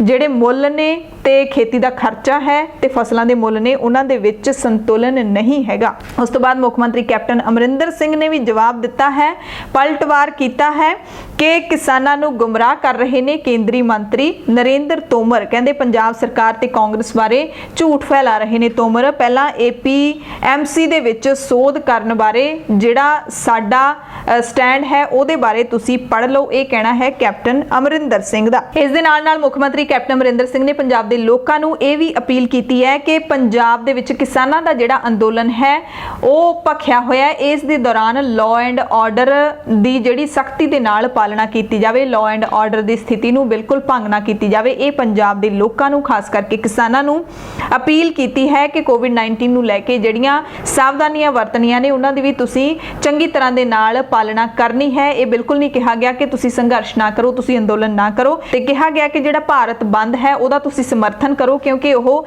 ਡਰੈਕੋਨੀਅਨ ਖੇਤੀਬਾੜੀ ਬਿੱਲਾਂ ਦੇ ਖਿਲਾਫ ਹੈ, ਪਰ ਜਿਹੜੇ ਕੋਵਿਡ-19 ਦੇ ਨਿਯਮ ਨੇ ਉਹਨਾਂ ਨੂੰ ਵੀ ਤੁਸੀਂ ਬਣਾ ਕੇ ਰੱਖਣਾ ਹੈ। ਤੇ ਮੁੱਖ ਮੰਤਰੀ ਕੈਪਟਨ ਅਮਰਿੰਦਰ ਸਿੰਘ ਨੇ ਸੂਬੇ ਦੀਆਂ ਸਾਰੀਆਂ ਸਿਆਸੀ ਪਾਰਟੀਆਂ ਨੂੰ ਵੀ ਅਪੀਲ ਕੀਤੀ ਹੈ ਕਿ ਆਪਾਂ ਰਲ ਕੇ ਇਸ ਡਰੈਕੋਨੀਅਨ ਐਗਰੀਕਲਚਰ ਬਿੱਲਾਂ ਦੇ ਖਿਲਾਫ ਖੜੇ ਹੋਈਏ ਤੇ ਸਾਨੂੰ ਲੋੜ ਹੈ ਕਿ ਅਸੀਂ ਇਹਨਾਂ ਬਿੱਲਾਂ ਦੇ ਖਿਲਾਫ ਇਕਜੁੱਟ ਹੋ ਕੇ ਲੜੀਏ ਅਤੇ ਕਿਸਾਨਾਂ ਦੇ ਹਿੱਤਾਂ ਦੀ ਰਾਖੀ ਕਰੀਏ। ਤੇ ਹੁਣ ਤੁਹਾਨੂੰ ਦੱਸ ਦਿੰਦੇ ਆ ਕਿ ਪੰਜਾਬ ਦੇ ਵਿੱਚ ਹਰਸਿਮਰਤ ਕੌਰ ਬਾਦਲ ਜਦੋਂ ਪਹੁੰਚੇ ਨੇ ਅਸਤੀਫਾ ਦੇਣ ਤੋਂ ਬਾਅਦ, ਤਖਤ ਸ੍ਰੀ ਦਮਦਮਾ ਸਾਹਿਬ ਤਲਵੰਡੀ ਸਾਬੋ ਪਹੁੰਚੇ ਨੇ ਆਪਣੇ ਪਤੀ ਅਤੇ ਸ਼੍ਰੋਮਣੀ ਅਕਾਲੀ ਦਲ ਦੇ ਪ੍ਰਧਾਨ ਸੁਖਬੀਰ ਸਿੰਘ ਬਾਦਲ ਦੇ ਨਾਲ ਤਖਤ ਸ੍ਰੀ ਦਮਦਮਾ ਸਾਹਿਬ ਵਿਖੇ ਨਤਮਸਤਕ ਹੋਏ ਅਤੇ ਉਹਨਾਂ ਨੂੰ ਸਿਰੋਪਾਓ ਦੇ ਕੇ ਸਨਮਾਨਿਤ ਵੀ ਕੀਤਾ ਗਿਆ ਤਖਤ ਸਾਹਿਬ ਤੋਂ ਬਾਅਦ। ਉਸ ਤੋਂ ਬਾਅਦ ਉਹਨਾਂ ਨੇ ਆਪਣੇ ਵਰਕਰਾਂ ਨੂੰ ਸੰਬੋਧਨ ਕੀਤਾ ਤੇ ਜਿਹੜਾ ਇਹ ਸੰਬੋਧਨ ਸੀਗਾ 24 ਸਤੰਬਰ ਨੂੰ ਕੀਤਾ ਗਿਆ ਸੰਬੋਧਨ, ਇਸ ਦੇ ਵਿੱਚ ਕਾਫੀ ਕੁਝ ਬਦਲਿਆ ਦਿਖ ਰਿਹਾ ਸੀ। ਕੇਂਦਰੀ ਮੰਤਰੀ ਹਰਸਿਮਰਤ ਕੌਰ ਬਾਦਲ ਪਹਿਲੀ ਵਾਰੀ ਆਪਣੀ ਹੀ ਭਾਈਵਾਲ ਸਰਕਾਰ BJP ਜਿਸ ਦੇ ਵਿੱਚ ਕੇਂਦਰੀ ਮੰਤਰੀ ਰਹੀ ਹੈ, ਦੂਸਰੀ ਵਾਰੀ ਕੇਂਦਰੀ ਮੰਤਰੀ ਬਣੀ ਹਰਸਿਮਰਤ ਕੌਰ ਬਾਦਲ, ਪਹਿਲੀ ਵਾਰੀ ਉਹਨਾਂ ਦੇ ਖਿਲਾਫ ਬੋਲਦੀ ਦਿਖਾਈ ਦਿੱਤੀ। ਹਰਸਿਮਰਤ ਕੌਰ ਬਾਦਲ ਨੇ ਕਿਹਾ ਕਿ ਅਸੀਂ ਦਿੱਲੀ ਦੀਆਂ ਕੰਧਾਂ ਹਿਲਾ ਦੇਵਾਂਗੇ। ਹੁਣ ਸੰਘਰਸ਼ ਹੈ ਜਿਹੜਾ ਉਹ ਸ਼ੁਰੂ ਹੋਇਆ, ਹੁਣ ਅੰਦੋਲਨ ਸ਼ੁਰੂ ਹੋਇਆ, ਅਸੀਂ ਇਸ ਅੰਦੋਲਨ ਦੇ ਵਿੱਚ ਕਿਸਾਨਾਂ ਦੇ ਨਾਲ ਖੜੇ ਹਾਂ। ਅਕਾਲੀ ਦਲ ਕਿਸਾਨਾਂ ਦੀ ਪਾਰਟੀ ਹੈ। ਹਰਸਿਮਰਤ ਬਾਦਲ ਨੇ ਸਿੱਧੇ ਸ਼ਬਦਾਂ ਦੇ ਵਿੱਚ ਕਿਹਾ ਕਿ ਹੁਣ ਤੱਕ ਅਸੀਂ ਹੱਥ ਜੋੜਦੇ ਰਹੇ ਪਰ ਹੁਣ ਅਸੀਂ ਆਪਣੇ ਹੱਕ ਲੈ ਕੇ ਹਟਾਂਗੇ, ਹੁਣ ਅਸੀਂ ਹੱਥ ਨਹੀਂ ਜੋੜਾਂਗੇ, ਦਿੱਲੀ ਦੀਆਂ ਕੰਧਾਂ ਹਿਲਾ ਦੇਵਾਂਗੇ, ਸੜਕਾਂ ਤੇ ਉਤਰ ਆਊਗਾ ਪੰਜਾਬ ਤੇ ਅਸੀਂ ਸੰਘਰਸ਼ ਦਾ ਐਲਾਨ ਕਰਦੇ ਹਾਂ। ਆਪਣੇ ਅਸਤੀਫੇ ਨੂੰ ਹਰਸਿਮਰਤ ਕੌਰ ਬਾਦਲ ਨੇ ਇੱਕ ਵੱਡੀ ਕੁਰਬਾਨੀ ਦੱਸਿਆ। ਕਿਹਾ ਕਿ ਜਦੋਂ ਵੀ ਕਿਸਾਨਾਂ ਦੀ ਗੱਲ ਹੁੰਦੀ ਹੈ, ਪੰਜਾਬ ਦੇ ਲੋਕਾਂ ਦੇ ਹੱਕਾਂ ਦੀ ਗੱਲ ਹੁੰਦੀ ਹੈ ਤਾਂ ਸ਼੍ਰੋਮਣੀ ਅਕਾਲੀ ਦਲ ਸਭ ਤੋਂ ਵੱਡੀ ਕੁਰਬਾਨੀ ਦਿੰਦੀ ਹੈ ਪੰਜਾਬ ਦੇ ਹਿੱਤਾਂ ਦੇ ਵਾਸਤੇ। ਕਹਿੰਦੇ ਪਹਿਲਾਂ ਅਸੀਂ ਹੱਥ ਜੋੜਦੇ ਸੀ, ਹੁਣ ਤਾਰੇ ਦਿਖਾ ਦੇਵਾਂਗੇ, ਹੁਣ ਆਪਣੇ ਹੱਕਾਂ ਦੇ ਲਈ ਪੂਰੀ ਤਰ੍ਹਾਂ ਦੇ ਨਾਲ ਲੜਾਂਗੇ। ਸੁਖਬੀਰ ਸਿੰਘ ਬਾਦਲ ਫਿਰ ਬੋਲਦੇ ਨੇ। ਉਸ ਤੋਂ ਬਾਅਦ ਸੁਖਬੀਰ ਸਿੰਘ ਬਾਦਲ ਨੇ ਵੀ ਅਕਾਲੀ ਦਲ ਨੂੰ ਦੱਸਿਆ ਕਿ 100 ਸਾਲ ਪੁਰਾਣੀ ਪਾਰਟੀ ਹੈ, ਕਿਸਾਨਾਂ ਦੀ, ਮਜ਼ਦੂਰਾਂ ਦੀ, ਗਰੀਬਾਂ ਦੀ ਪਾਰਟੀ ਹੈ, ਕੁਰਬਾਨੀ ਦੇਣ ਵਾਲੀ ਪਾਰਟੀ ਹੈ, ਸ਼ਹਾਦਤਾਂ ਦੇਣ ਵਾਲੀ ਜਥੇਬੰਦੀ ਹੈ। ਸੁਖਬੀਰ ਸਿੰਘ ਬਾਦਲ ਦੀ ਇਸ ਤਕਰੀਰ ਦੇ ਵਿੱਚੋਂ ਪ੍ਰਕਾਸ਼ ਸਿੰਘ ਬਾਦਲ ਦੀ ਝਲਕ ਦਿਖ ਰਹੀ ਸੀ। ਲੱਗ ਰਿਹਾ ਸੀ ਜਿਵੇਂ ਪ੍ਰਕਾਸ਼ ਸਿੰਘ ਬਾਦਲ ਨੇ ਤਿਆਰੀ ਕਰਾ ਕੇ ਭੇਜਿਆ ਸੁਖਬੀਰ ਸਿੰਘ ਬਾਦਲ ਨੂੰ। ਉਹਨਾਂ ਦੇ ਸ਼ਬਦਾਂ ਦੇ ਵਿੱਚੋਂ ਉਹ ਝਲਕ ਹੈ ਜਿਹੜੀ ਉਹ ਦਿਖ ਰਹੀ ਸੀ। ਉਹਨਾਂ ਨੇ ਕਿਹਾ ਕਿ ਅਸੀਂ ਕਿਸਾਨਾਂ ਦੇ ਨਾਲ ਖੜੇ ਆ ਪਰ ਇਹਦੇ ਲਈ ਸਾਨੂੰ ਕਾਂਗਰਸ ਦੀ ਜਾਂ ਟੋਪੀ ਵਾਲਿਆਂ ਦਾ ਸਰਟੀਫਿਕੇਟ ਲੈਣ ਦੀ ਲੋੜ ਨਹੀਂ ਹੈਗੀ। ਅਸੀਂ ਕਿਸਾਨਾਂ ਦੇ ਨਾਲ ਖੜੇ ਆ, ਇਹ ਅਸੀਂ ਦਿਖਾ ਦਿੱਤਾ ਹੈਗਾ। ਅਸੀਂ ਪਹਿਲੇ ਦਿਨ ਤੋਂ ਹੀ ਕਿਸਾਨਾਂ ਦੇ ਨਾਲ ਸੀਗੇ, ਅਸੀਂ ਕੋਈ ਯੂ ਟਰਨ ਨਹੀਂ ਲਿਆ, ਸਾਡੀ ਪਾਰਟੀ ਦਾ ਕੋਈ ਬੈਕ ਗੇਅਰ ਹੀ ਨਹੀਂ ਹੈਗਾ। ਅਸੀਂ ਕਿਸਾਨਾਂ ਦੇ ਹੱਕ ਦੇ ਵਿੱਚ ਸੰਘਰਸ਼ ਦਾ ਐਲਾਨ ਹੈ ਜਿਹੜਾ ਉਹ ਕਰਦੇ ਆ। ਪੰਜਾਬ ਕਾਂਗਰਸ ਦੇ ਪ੍ਰਧਾਨ ਸੁਨੀਲ ਜਾਖੜ ਦੇ ਉੱਤੇ ਸੁਖਬੀਰ ਬਾਦਲ ਬੁਰੀ ਤਰ੍ਹਾਂ ਦੇ ਨਾਲ ਟੁੱਟ ਕੇ ਪਏ। ਕਹਿੰਦੇ ਨੇ ਕਿ ਜਾਖੜ ਤਾਂ ਲੱਗਦਾ ਹੈ ਕਿ ਪਾਗਲ ਹੋ ਗਿਆ, ਇਹੋ ਜਿਹੇ ਬਿਆਨ ਦੇ ਰਿਹਾ ਹੈ, ਉਹ ਆਪਣੀ ਪਾਰਟੀ ਵੱਲ ਪਹਿਲਾਂ ਨਹੀਂ ਦੇਖ ਰਿਹਾ। ਸੋ ਇਹ ਜਿਹੜੀ ਪੰਜਾਬ ਦੇ ਵਿੱਚ ਖੇਤੀਬਾੜੀ ਬਿੱਲਾਂ ਦੇ ਖਿਲਾਫ ਜਿਹੜਾ ਰੋਹ ਉੱਠਿਆ ਕਿਸਾਨਾਂ ਦਾ, ਉਸ ਨੂੰ ਲੈ ਕੇ ਸਿਆਸਤ ਦੇ ਰੰਗ ਨੇ, ਸਿਆਸੀ ਲੀਡਰ ਕੀ ਕੁਝ ਕਹਿ ਰਹੇ ਨੇ। ਤੇ ਹੁਣ ਗੱਲ ਕਰ ਲੈਂਦੇ ਆ ਪੰਜਾਬ ਦੇ ਕੈਬਨਿਟ ਮੰਤਰੀ ਸੁਖਜਿੰਦਰ ਸਿੰਘ ਰੰਧਾਵਾ ਦੀ। ਉਹਨਾਂ ਨੇ ਵੀ ਪ੍ਰਧਾਨ ਮੰਤਰੀ ਮੋਦੀ ਤੇ ਜੰਮ ਕੇ ਨਿਸ਼ਾਨਾ ਸਾਧਿਆ। ਸੁਖਜਿੰਦਰ ਰੰਧਾਵਾ ਨੇ ਕਿਹਾ ਕਿ ਪੰਜਾਬ ਦੇ ਲੋਕਾਂ ਨੂੰ ਪਾਕਿਸਤਾਨ ਜਾਂ ਚੀਨ ਤੋਂ ਖਤਰਾ ਨਹੀਂ ਹੈਗਾ, ਪ੍ਰਧਾਨ ਮੰਤਰੀ ਨਰਿੰਦਰ ਮੋਦੀ ਤੋਂ ਖਤਰਾ ਹੈ। ਉਹਨਾਂ ਨੇ ਕਿਹਾ ਕਿਸਾਨਾਂ ਨਾਲ ਸਿੱਧਾ ਧੋਖਾ ਕੀਤਾ ਗਿਆ, ਬਿਨਾਂ VOTING ਦੇ ਕਿਸਾਨ ਵਿਰੋਧੀ ਬਿੱਲ ਪਾਸ ਕੀਤੇ ਗਏ ਨੇ। ਤੇ ਜੇ ਸੁਖਬੀਰ ਬਾਦਲ ਦੀ ਤਕਰੀਰ ਦੀ ਗੱਲ ਕਰ ਲਈਏ ਤਾਂ ਉਹਨਾਂ ਨੇ ਕਿਹਾ ਕਿ ਲੋਕ ਸਭਾ ਦੇ ਵਿੱਚ ਜਦੋਂ VOTING ਹੋ ਰਹੀ ਸੀ ਤਾਂ ਕਾਂਗਰਸ ਦੇ ਸਾਰੇ ਸੰਸਦ ਮੈਂਬਰ VOTING ਦੇ ਵਿੱਚੋਂ ਭੱਜ ਗਏ ਸੀਗੇ, ਸੰਸਦ ਦੇ ਵਿੱਚੋਂ ਹੀ ਭੱਜ ਗਏ ਸੀ, ਉਹਨਾਂ ਨੇ VOTING ਹੀ ਨਹੀਂ ਕੀਤੀ। ਪਰ ਇਹ ਵੀ ਸੱਚ ਹੈ ਕਿ ਰਾਜ ਸਭਾ ਦੇ ਵਿੱਚ ਜ਼ੁਬਾਨੀ VOTING ਰਾਹੀਂ ਹੀ ਬਿੱਲ ਸਾਰੇ ਪਾਸ ਕਰ ਦਿੱਤੇ ਗਏ, ਕਿਉਂਕਿ ਕੇਂਦਰ ਨੇ ਇਹਨਾਂ ਨੂੰ ਪਾਸ ਹੀ ਕਰਨਾ ਸੀ। ਤੇ ਸੂਬੇ ਦੇ ਵਿੱਚ 24 ਸਤੰਬਰ ਨੂੰ ਆਮ ਆਦਮੀ ਪਾਰਟੀ ਵੱਲੋਂ ਵੀ ਵੱਖ-ਵੱਖ ਥਾਵਾਂ ਤੇ ਰੋਸ ਪ੍ਰਦਰਸ਼ਨ ਕੀਤੇ ਗਏ। ਆਮ ਆਦਮੀ ਪਾਰਟੀ ਨੇ ਪਹਿਲਾਂ ਹੀ ਐਲਾਨ ਕਰ ਦਿੱਤਾ ਸੀ ਕਿ 24 ਸਤੰਬਰ ਨੂੰ ਮਨੁੱਖੀ ਲੜੀ ਬਣਾ ਕੇ ਸਾਡੇ ਵੱਲੋਂ ਪ੍ਰਦਰਸ਼ਨ ਨੇ ਜਿਹੜੇ ਕੀਤੇ ਜਾਣਗੇ। ਪਾਤੜਾਂ, ਧੂਰੀ, ਪਾਇਲ, ਟੱਬੇਵਾਲ, ਬਰਨਾਲਾ ਸਭ ਕਿਤੇ ਆਮ ਆਦਮੀ ਪਾਰਟੀ ਦੇ ਵਰਕਰਾਂ ਤੇ ਲੀਡਰਾਂ ਨੇ ਰੋਸ ਮੁਜ਼ਾਹਰੇ ਕੀਤੇ। ਕਈ ਥਾਈਂ ਕੇਂਦਰ ਸਰਕਾਰ ਦੇ ਪੁਤਲੇ ਵੀ ਫੂਕੇ, ਕਈ ਥਾਈਂ ਰੋਸ ਮਾਰਚ ਕੱਢੇ ਤੇ ਮੰਗ ਕੀਤੀ ਕਿ 25 ਸਤੰਬਰ ਦਾ ਜਿਹੜਾ ਬੰਦ ਹੈ ਉਸ ਨੂੰ ਕਾਮਯਾਬ ਬਣਾਓ ਅਤੇ ਜਿਹੜਾ ਵੀ ਕੇਂਦਰ ਸਰਕਾਰ ਨੇ ਇਹ ਮਾਰੂ ਕਿਸਾਨ ਬਿੱਲ ਪਾਸ ਕੀਤੇ ਨੇ ਉਹਨਾਂ ਨੂੰ ਰੱਦ ਕੀਤਾ ਜਾਵੇ। ਬਠਿੰਡਾ ਦੀ ਗੱਲ ਕਰ ਲਈਏ ਤਾਂ ਜਦੋਂ ਸੁਖਬੀਰ ਬਾਦਲ ਤੇ ਹਰਸਿਮਰਤ ਕੌਰ ਬਾਦਲ ਨੇ ਪਹੁੰਚਣਾ ਸੀਗਾ 24 ਸਤੰਬਰ ਨੂੰ ਤਖ਼ਤ ਸ੍ਰੀ ਦਮਦਮਾ ਸਾਹਿਬ, ਤਾਂ ਤਲਵੰਡੀ ਸਾਬੋ ਪਹੁੰਚਣ ਤੋਂ ਪਹਿਲਾਂ ਰਾਹ ਦੇ ਵਿੱਚ ਉਹਨਾਂ ਨੂੰ ਕਾਲੇ ਝੰਡੇ ਦਿਖਾਏ ਗਏ। ਕਾਂਗਰਸੀ ਲੀਡਰ ਜੈਜੀਤ ਸਿੰਘ ਜੌਲ ਦੀ ਅਗਵਾਈ ਦੇ ਵਿੱਚ ਕਾਂਗਰਸੀ ਵਰਕਰਾਂ, ਵਪਾਰ ਮੰਡਲ ਦੇ ਕਾਰਕੁਨਾਂ ਸਮੇਤ ਹੋਰ ਜਥੇਬੰਦੀਆਂ ਨੇ ਭਾਈ ਕਨ੍ਹਈਆ ਚੌਂਕ ਦੇ ਵਿੱਚ ਸਵੇਰੇ ਡੇਰੇ ਲਾ ਲਏ ਸੀ। ਫਰੀਦਕੋਟ, ਮੁਕਤਸਰ, ਫਾਜ਼ਿਲਕਾ ਵੱਲੋਂ ਆ ਰਹੇ ਅਕਾਲੀ ਵਰਕਰਾਂ ਦਾ ਵੀ ਕਾਂਗਰਸੀ ਵਰਕਰਾਂ ਨੇ ਕਾਲੇ ਝੰਡਿਆਂ ਦੇ ਨਾਲ ਸਵਾਗਤ ਕੀਤਾ। ਉਹਨਾਂ ਨੇ ਕਿਹਾ ਕਿ ਗਿਰਗਿਟ ਦੇ ਵਾਂਗੂ ਰੰਗ ਬਦਲਦੇ ਨੇ ਅਕਾਲੀ ਦਲ ਦੇ ਲੀਡਰ ਤੇ ਪੰਜਾਬੀ ਉਹਨਾਂ ਨੂੰ ਕਦੇ ਵੀ ਮਾਫ ਨਹੀਂ ਕਰਨਗੇ। ਹੁਣ ਗੱਲ ਕਰ ਲੈਂਦੇ ਆ ਸ਼੍ਰੋਮਣੀ ਅਕਾਲੀ ਦਲ ਦੇ ਪ੍ਰਧਾਨ ਸੁਖਬੀਰ ਸਿੰਘ ਬਾਦਲ ਨੇ ਕੈਪਟਨ ਅਮਰਿੰਦਰ ਸਿੰਘ ਨੂੰ ਸਲਾਹ ਦਿੱਤੀ ਹੈ ਕਿ ਕੇਂਦਰ ਸਰਕਾਰ ਵੱਲੋਂ ਖੇਤੀ ਬਿੱਲ ਲਾਗੂ ਕਰਨ ਤੋਂ ਪਹਿਲਾਂ ਹੀ ਉਹ ਸੂਬਾ ਸਰਕਾਰਾਂ ਨੂੰ ਹਾਸਲ ਸ਼ਕਤੀਆਂ ਦੀ ਵਰਤੋਂ ਕਰਦੇ ਹੋਏ ਪੂਰੇ ਸੂਬੇ ਨੂੰ ਪ੍ਰਮੁੱਖ ਮੰਡੀ ਐਲਾਨ ਦੇਣ। ਇਹ ਜਿਹੜਾ ਸੁਖਬੀਰ ਬਾਦਲ ਨੇ ਇੱਕ ਚੰਗੀ ਸਲਾਹ ਹੈ ਜਿਹੜੀ ਕੈਪਟਨ ਅਮਰਿੰਦਰ ਸਿੰਘ ਨੂੰ ਦਿੱਤੀ ਹੈ। ਉਹਨਾਂ ਨੇ ਕਿਹਾ ਜੇ ਕੈਪਟਨ ਅਜਿਹਾ ਕਰ ਦੇਣਗੇ ਤਾਂ ਕੇਂਦਰੀ ਕਾਨੂੰਨ ਸੂਬੇ ਵਿੱਚ ਲਾਗੂ ਹੀ ਨਹੀਂ ਹੋ ਸਕਦੇ, ਕਿਉਂਕਿ ਬਿੱਲਾਂ ਦੇ ਮੁਤਾਬਿਕ ਕੇਂਦਰ ਸਰਕਾਰ ਨੇ ਅਜਿਹੀਆਂ ਮੰਡੀਆਂ ਜਾਂ ਕਾਨੂੰਨ ਮੁਤਾਬਿਕ ਐਲਾਨੀਆਂ ਮੰਡੀਆਂ ਨੂੰ ਇਹਨਾਂ ਐਕਟਾਂ ਤੋਂ ਛੋਟ ਦਿੱਤੀ ਹੈ। ਯਾਨੀ ਕਿ ਰਾਹ ਹੈਗੇ ਨੇ ਕਿ ਆਪਣੀ ਜਿਹੜੀ ਸਰਕਾਰ ਹੈ ਕੈਪਟਨ ਸਰਕਾਰ ਉਹਦੇ ਕੋਲ ਇੱਕ ਰਾਹ ਇਹ ਵੀ ਹੈਗਾ। ਇੱਕ ਜਿਹੜਾ ਭਗਵੰਤ ਮਾਨ ਨੇ ਦੱਸਿਆ ਸੀ ਕਿ ਹਰ ਪਿੰਡ ਦੀ ਪੰਚਾਇਤ ਮਤੇ ਪਾ ਦੇਵੇ ਤੇ ਉਹਨਾਂ ਮਤਿਆਂ ਨੂੰ ਕੋਈ ਰੱਦ ਵੀ ਨਹੀਂ ਕਰ ਸਕਦਾ, ਰਾਸ਼ਟਰਪਤੀ ਪ੍ਰਧਾਨ ਮੰਤਰੀ ਵੀ ਰੱਦ ਨਹੀਂ ਕਰ ਸਕਦਾ, ਨਾ ਹੀ ਸੁਪਰੀਮ ਕੋਰਟ ਉਸ ਨੂੰ ਚੈਲੰਜ ਕਰ ਸਕਦੀ ਹੈ। ਸੋ ਰਾਹ ਬਹੁਤ ਹੈਗੇ ਨੇ, ਹੁਣ ਕਿਹੜੇ ਅਪਣਾਏ ਜਾਣਗੇ ਇਹ ਦੇਖਣਾ ਹੋਏਗਾ ਕਿ ਕਿੰਨੀਆਂ ਕੁ ਇਮਾਨਦਾਰ ਨੇ ਸਰਕਾਰਾਂ ਕੇਂਦਰ ਦੀਆਂ ਤੇ ਸਟੇਟ ਦੀਆਂ, ਸੂਬੇ ਦੀਆਂ ਕਿਸਾਨਾਂ ਦੇ ਲਈ, ਇਹ ਦੇਖਣਾ ਕਾਫੀ ਅਹਿਮ ਰਹੇਗਾ। ਉਸ ਤੋਂ ਬਾਅਦ ਪੰਜਾਬ ਦੇ ਖਜ਼ਾਨਾ ਮੰਤਰੀ ਨੇ ਕਿਹਾ ਕਿ ਪੰਜਾਬ ਦੇ ਪੂਰੇ ਖਿੱਤੇ ਨੂੰ ਹੀ APMC ਐਕਟ ਦੇ ਤਹਿਤ ਅਸੀਂ ਲਿਆ ਸਕਦੇ ਹਾਂ। ਉਹਨਾਂ ਨੇ ਕਿਹਾ ਕਿ ਇਸ ਵੇਲੇ ਕੇਵਲ ਮੰਡੀਆਂ ਤੱਕ ਹੀ APMC ਐਕਟ ਲਾਗੂ ਹੈ, ਪਰ ਜੇ ਸੂਬਾ ਸਰਕਾਰ ਚਾਹੇ ਤਾਂ ਪੂਰੇ ਪੰਜਾਬ ਦੇ ਵਿੱਚ ਲਾਗੂ ਕਰ ਸਕਦੀ ਹੈ। ਕੈਪਟਨ ਸਾਹਿਬ ਦੇ ਕੈਬਨਿਟ ਮੰਤਰੀ ਖਜ਼ਾਨਾ ਮੰਤਰੀ ਮਨਪ੍ਰੀਤ ਬਾਦਲ ਦਾ ਕਹਿਣਾ ਹੈ, ਪਰ ਮਨਪ੍ਰੀਤ ਬਾਦਲ ਕਹਿੰਦੇ ਨੇ ਕਿ ਸਰਕਾਰ ਜੇ ਚਾਹੇ ਤਾਂ ਲਿਆ ਸਕਦੀ ਹੈ। ਤੇ ਹੁਣ ਸਰਕਾਰ ਦੇ ਉੱਤੇ ਦਬਾਅ ਕਿਹਨੇ ਪਾਉਣਾ ਹੈ? ਕੈਪਟਨ ਉਹਨਾਂ ਦੇ ਆਪਣੇ ਮੁੱਖ ਮੰਤਰੀ ਨੇ, ਆਪਣੀ ਉਹਨਾਂ ਦੀ ਸਰਕਾਰ ਹੈ, ਤਾਂ ਖਜ਼ਾਨਾ ਮੰਤਰੀ ਮਨਪ੍ਰੀਤ ਬਾਦਲ ਕਿਸ ਗੱਲ ਦੀ ਉਡੀਕ ਕਰ ਰਹੇ ਨੇ? ਕੈਪਟਨ ਸਾਹਿਬ ਕਦੋਂ ਉਹਨਾਂ ਦੀ ਗੱਲ ਕਰਨਗੇ ਇਹ ਵੀ ਦੇਖਣਾ ਕਾਫੀ ਅਹਿਮ ਰਹੇਗਾ। ਸੋ ਭਾਰਤ ਦੇ ਕਿਸਾਨ ਵਿਰੋਧੀ ਬਿੱਲਾਂ ਦੇ ਖਿਲਾਫ ਪੂਰੀ ਤਰ੍ਹਾਂ ਦੇ ਨਾਲ ਰੋਹ ਭਖਿਆ ਹੋਇਆ, ਲਗਾਤਾਰ ਅੰਦੋਲਨ ਚੱਲ ਰਹੇ ਨੇ। ਪੰਜਾਬ ਦੇ ਕਿਸਾਨਾਂ ਦੇ ਜਿਹੜੇ ਅੰਦੋਲਨ ਨੇ ਉਹਨਾਂ ਦੀ ਲੜੀ 26 ਤਰੀਕ ਤੱਕ ਰੇਲ ਰੋਕੋ ਅੰਦੋਲਨ ਖਤਮ ਕਰਨ ਦਾ ਐਲਾਨ ਕੀਤਾ ਗਿਆ ਤੇ ਉਸ ਤੋਂ ਬਾਅਦ 1 ਅਕਤੂਬਰ ਨੂੰ ਕਿਸਾਨਾਂ ਨੇ ਅਣਮਿੱਥੇ ਸਮੇਂ ਦੇ ਲਈ ਰੇਲਾਂ ਰੋਕਣ ਦਾ ਐਲਾਨ ਵੀ ਕਰ ਦਿੱਤਾ ਹੈ। ਤੇ 27 ਤਰੀਕ ਨੂੰ ਇੱਕ ਵਿਦਿਆਰਥੀ ਜਥੇਬੰਦੀ ਹੈ, ਸਾਥ ਨਾਂ ਦੀ ਵਿਦਿਆਰਥੀ ਜਥੇਬੰਦੀ, ਉਹਨਾਂ ਦੇ ਵੱਲੋਂ ਮੋਹਾਲੀ ਦੇ ਗੁਰਦੁਆਰਾ ਸਿੰਘ ਸ਼ਹੀਦਾਂ ਸੁਹਾਣਾ ਤੋਂ ਰੋਸ ਮਾਰਚ ਕੱਢਿਆ ਜਾਵੇਗਾ ਰਾਜਪਾਲ ਦੀ ਕੋਠੀ ਤੱਕ 27 ਮਾਰਚ ਨੂੰ ਇਹ ਰੋਸ ਮਾਰਚ ਹੈ ਜਿਹੜਾ ਉਹ ਸ਼ੁਰੂ ਹੋਵੇਗਾ। ਕਹਿੰਦੇ ਨੇ ਕਿ ਜਿਹੜੀ ਸਰਕਾਰ ਸਾਡੀ ਮੌਤ ਦੇ ਫਰਮਾਨ ਜਾਰੀ ਕਰੇ ਉਸ ਦੇ ਰਾਜਪਾਲ ਦੀ ਪੰਜਾਬ ਨੂੰ ਕੋਈ ਲੋੜ ਨਹੀਂ, ਆਓ ਇਕੱਠੇ ਹੋ ਕੇ ਭਾਰਤੀ ਰਾਜਪਾਲ ਨੂੰ ਵਾਪਸ ਦਿੱਲੀ ਵੱਲ ਤੋਰੀਏ। 27 ਸਤੰਬਰ ਨੂੰ ਦੁਪਹਿਰੇ 2 ਵਜੇ ਸਿੰਘ ਸ਼ਹੀਦਾਂ ਗੁਰਦੁਆਰਾ ਸੁਹਾਣਾ ਤੋਂ ਇਹ ਰੋਸ ਮਾਰਚ ਸ਼ੁਰੂ ਹੋਏਗਾ। ਪੰਜਾਬ ਹੀ ਨਹੀਂ, ਭਾਰਤ ਹੀ ਨਹੀਂ, ਹਰਿਆਣਾ ਹੀ ਨਹੀਂ, ਅਮਰੀਕਾ ਤੱਕ ਵੀ ਇਸ ਰੋਸ ਮਾਰਚ ਦਾ ਸੇਕ ਪਹੁੰਚ ਗਿਆ ਤੇ 26 ਸਤੰਬਰ ਨੂੰ ਜਿਸ ਦਿਨ ਪੰਜਾਬ ਦੇ ਵਿੱਚ ਰੇਲਾਂ ਵੀ ਰੋਕੀਆਂ ਜਾਣਗੀਆਂ ਉਸੇ ਦਿਨ 26 ਸਤੰਬਰ ਨੂੰ ਅਮਰੀਕਾ ਦੇ ਵਿੱਚ ਹੈਗਾ ਜਿਹੜਾ ਸਵੇਰੇ 10 ਵਜੇ ਤੋਂ ਲੈ ਕੇ 2 ਵਜੇ ਤੱਕ ਰੋਸ ਮੁਜ਼ਾਹਰਾ ਕੀਤਾ ਜਾਏਗਾ ਨਿਊਯਾਰਕ ਦੇ ਵਿੱਚ ਯੂਨਾਈਟਿਡ ਨੇਸ਼ਨਸ ਦੇ ਦਫ਼ਤਰ ਦੇ ਬਾਹਰ। ਇਹ ਦਿਨ ਕਿਉਂ ਚੁਣਿਆ ਗਿਆ ਕਿਉਂਕਿ ਇਸ ਵਕਤ ਪ੍ਰਧਾਨ ਮੰਤਰੀ ਨਰਿੰਦਰ ਮੋਦੀ ਨੇ ਜਿਹੜੇ ਉਹ ਵੀਡੀਓ ਕਾਨਫਰੰਸ ਦੇ ਰਾਹੀਂ ਯੂਨਾਈਟਿਡ ਨੇਸ਼ਨਸ ਦੇ ਵਿੱਚ ਸੰਬੋਧਨ ਕਰਨਗੇ ਤੇ ਉਸੇ ਸਮੇਂ ਸਮੇਂ ਤੇ ਉੱਤੇ ਹੀ ਯੂਨਾਈਟਿਡ ਨੇਸ਼ਨਸ ਦੇ ਦਫ਼ਤਰ ਦੇ ਬਾਹਰ ਸਿੱਖ ਕੋਆਰਡੀਨੇਸ਼ਨ ਕਮੇਟੀ ਈਸਟ ਕੋਸਟ ਦੇ ਵੱਲੋਂ ਰੋਸ ਮੁਜ਼ਾਹਰਾ ਕਰਨ ਦਾ ਐਲਾਨ ਕੀਤਾ ਗਿਆ। ਪੰਜਾਬ ਦੀਆਂ ਅਹਿਮ ਖਬਰਾਂ ਦੇ ਵਿੱਚ ਹੁਣ ਦੱਸ ਦਿੰਨੇ ਆ ਕਿ ਬਲਵੰਤ ਸਿੰਘ ਮੁਲਤਾਨੀ ਕੇਸ ਦੇ ਵਿੱਚ ਫਸਿਆ ਹੋਇਆ ਪੰਜਾਬ ਦਾ ਸਾਬਕਾ ਡੀਜੀਪੀ ਸੁਮੇਧ ਸੈਣੀ ਹੁਣ ਆਪਣੀ ਅਪੀਲ ਲੈ ਕੇ ਸਿੱਟ ਦੇ ਮੂਹਰੇ ਪਹੁੰਚ ਗਿਆ। ਕਦੇ ਹਾਈ ਕੋਰਟ ਜਾਂਦਾ ਹੈ, ਕਦੇ ਸੁਪਰੀਮ ਕੋਰਟ ਜਾਂਦਾ ਹੈ, ਕਦੇ ਸੈਸ਼ਨ ਅਦਾਲਤ ਜਾਂਦਾ ਹੈ ਤੇ ਹੁਣ ਸਿੱਟ ਨੂੰ ਵੀ ਚਿੱਠੀ ਲਿਖ ਦਿੱਤੀ ਹੈ ਸੁਮੇਧ ਸੈਣੀ ਨੇ ਤੇ ਸਿੱਟ ਤੋਂ ਪੇਸ਼ੀ ਲਈ ਹੋਰ ਸਮਾਂ ਮੰਗਿਆ। ਸੈਣੀ ਨੇ ਕਿਹਾ ਕਿ ਕਰੋਨਾ ਦੇ ਲੱਛਣਾਂ ਦੇ ਕਰਕੇ ਮੈਂ ਹਾਲੇ ਸਿੱਟ ਦੇ ਮੂਹਰੇ ਪੇਸ਼ ਨਹੀਂ ਹੋ ਸਕਦਾ।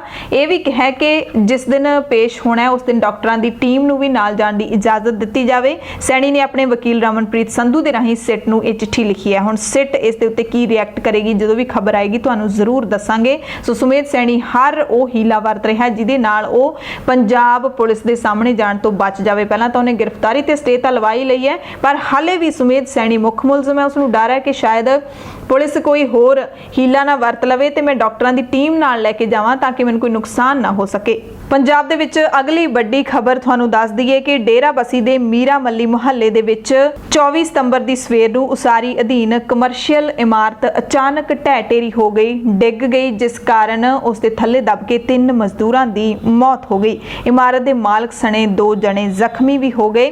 3 ਤੋਂ 4 ਜਣਿਆਂ ਦੇ ਮਲਬੇ ਹੇਠ ਦਬੇ ਹੋਣ ਦਾ ਖਦਸ਼ਾ ਜਤਾਇਆ ਜਾ ਰਿਹਾ ਸੀ। 24 ਸਤੰਬਰ ਦੀ ਸ਼ਾਮ ਤੱਕ ਐਨਡੀਆਰਐਫ ਦੀਆਂ ਟੀਮਾਂ ਵੀ ਮੌਕੇ ਤੇ ਰਾਹਤ ਕੰਮਾਂ ਦੇ ਵਿੱਚ ਜੁਟੀਆਂ ਹੋਈਆਂ ਸਨ। ਦਰਅਸਲ ਮੀਰਾ ਮੱਲੀ ਮੁਹੱਲੇ ਦੇ ਵਿੱਚ 2 ਭਰਾਵਾਂ ਵੱਲੋਂ ਆਪਣੇ ਪੁਰਾਣੇ ਘਰ ਢਾਹ ਕੇ ਉੱਥੇ 10-10 ਦੁਕਾਨਾਂ ਬਣਾਈਆਂ ਜਾ ਰਹੀਆਂ ਸੀ।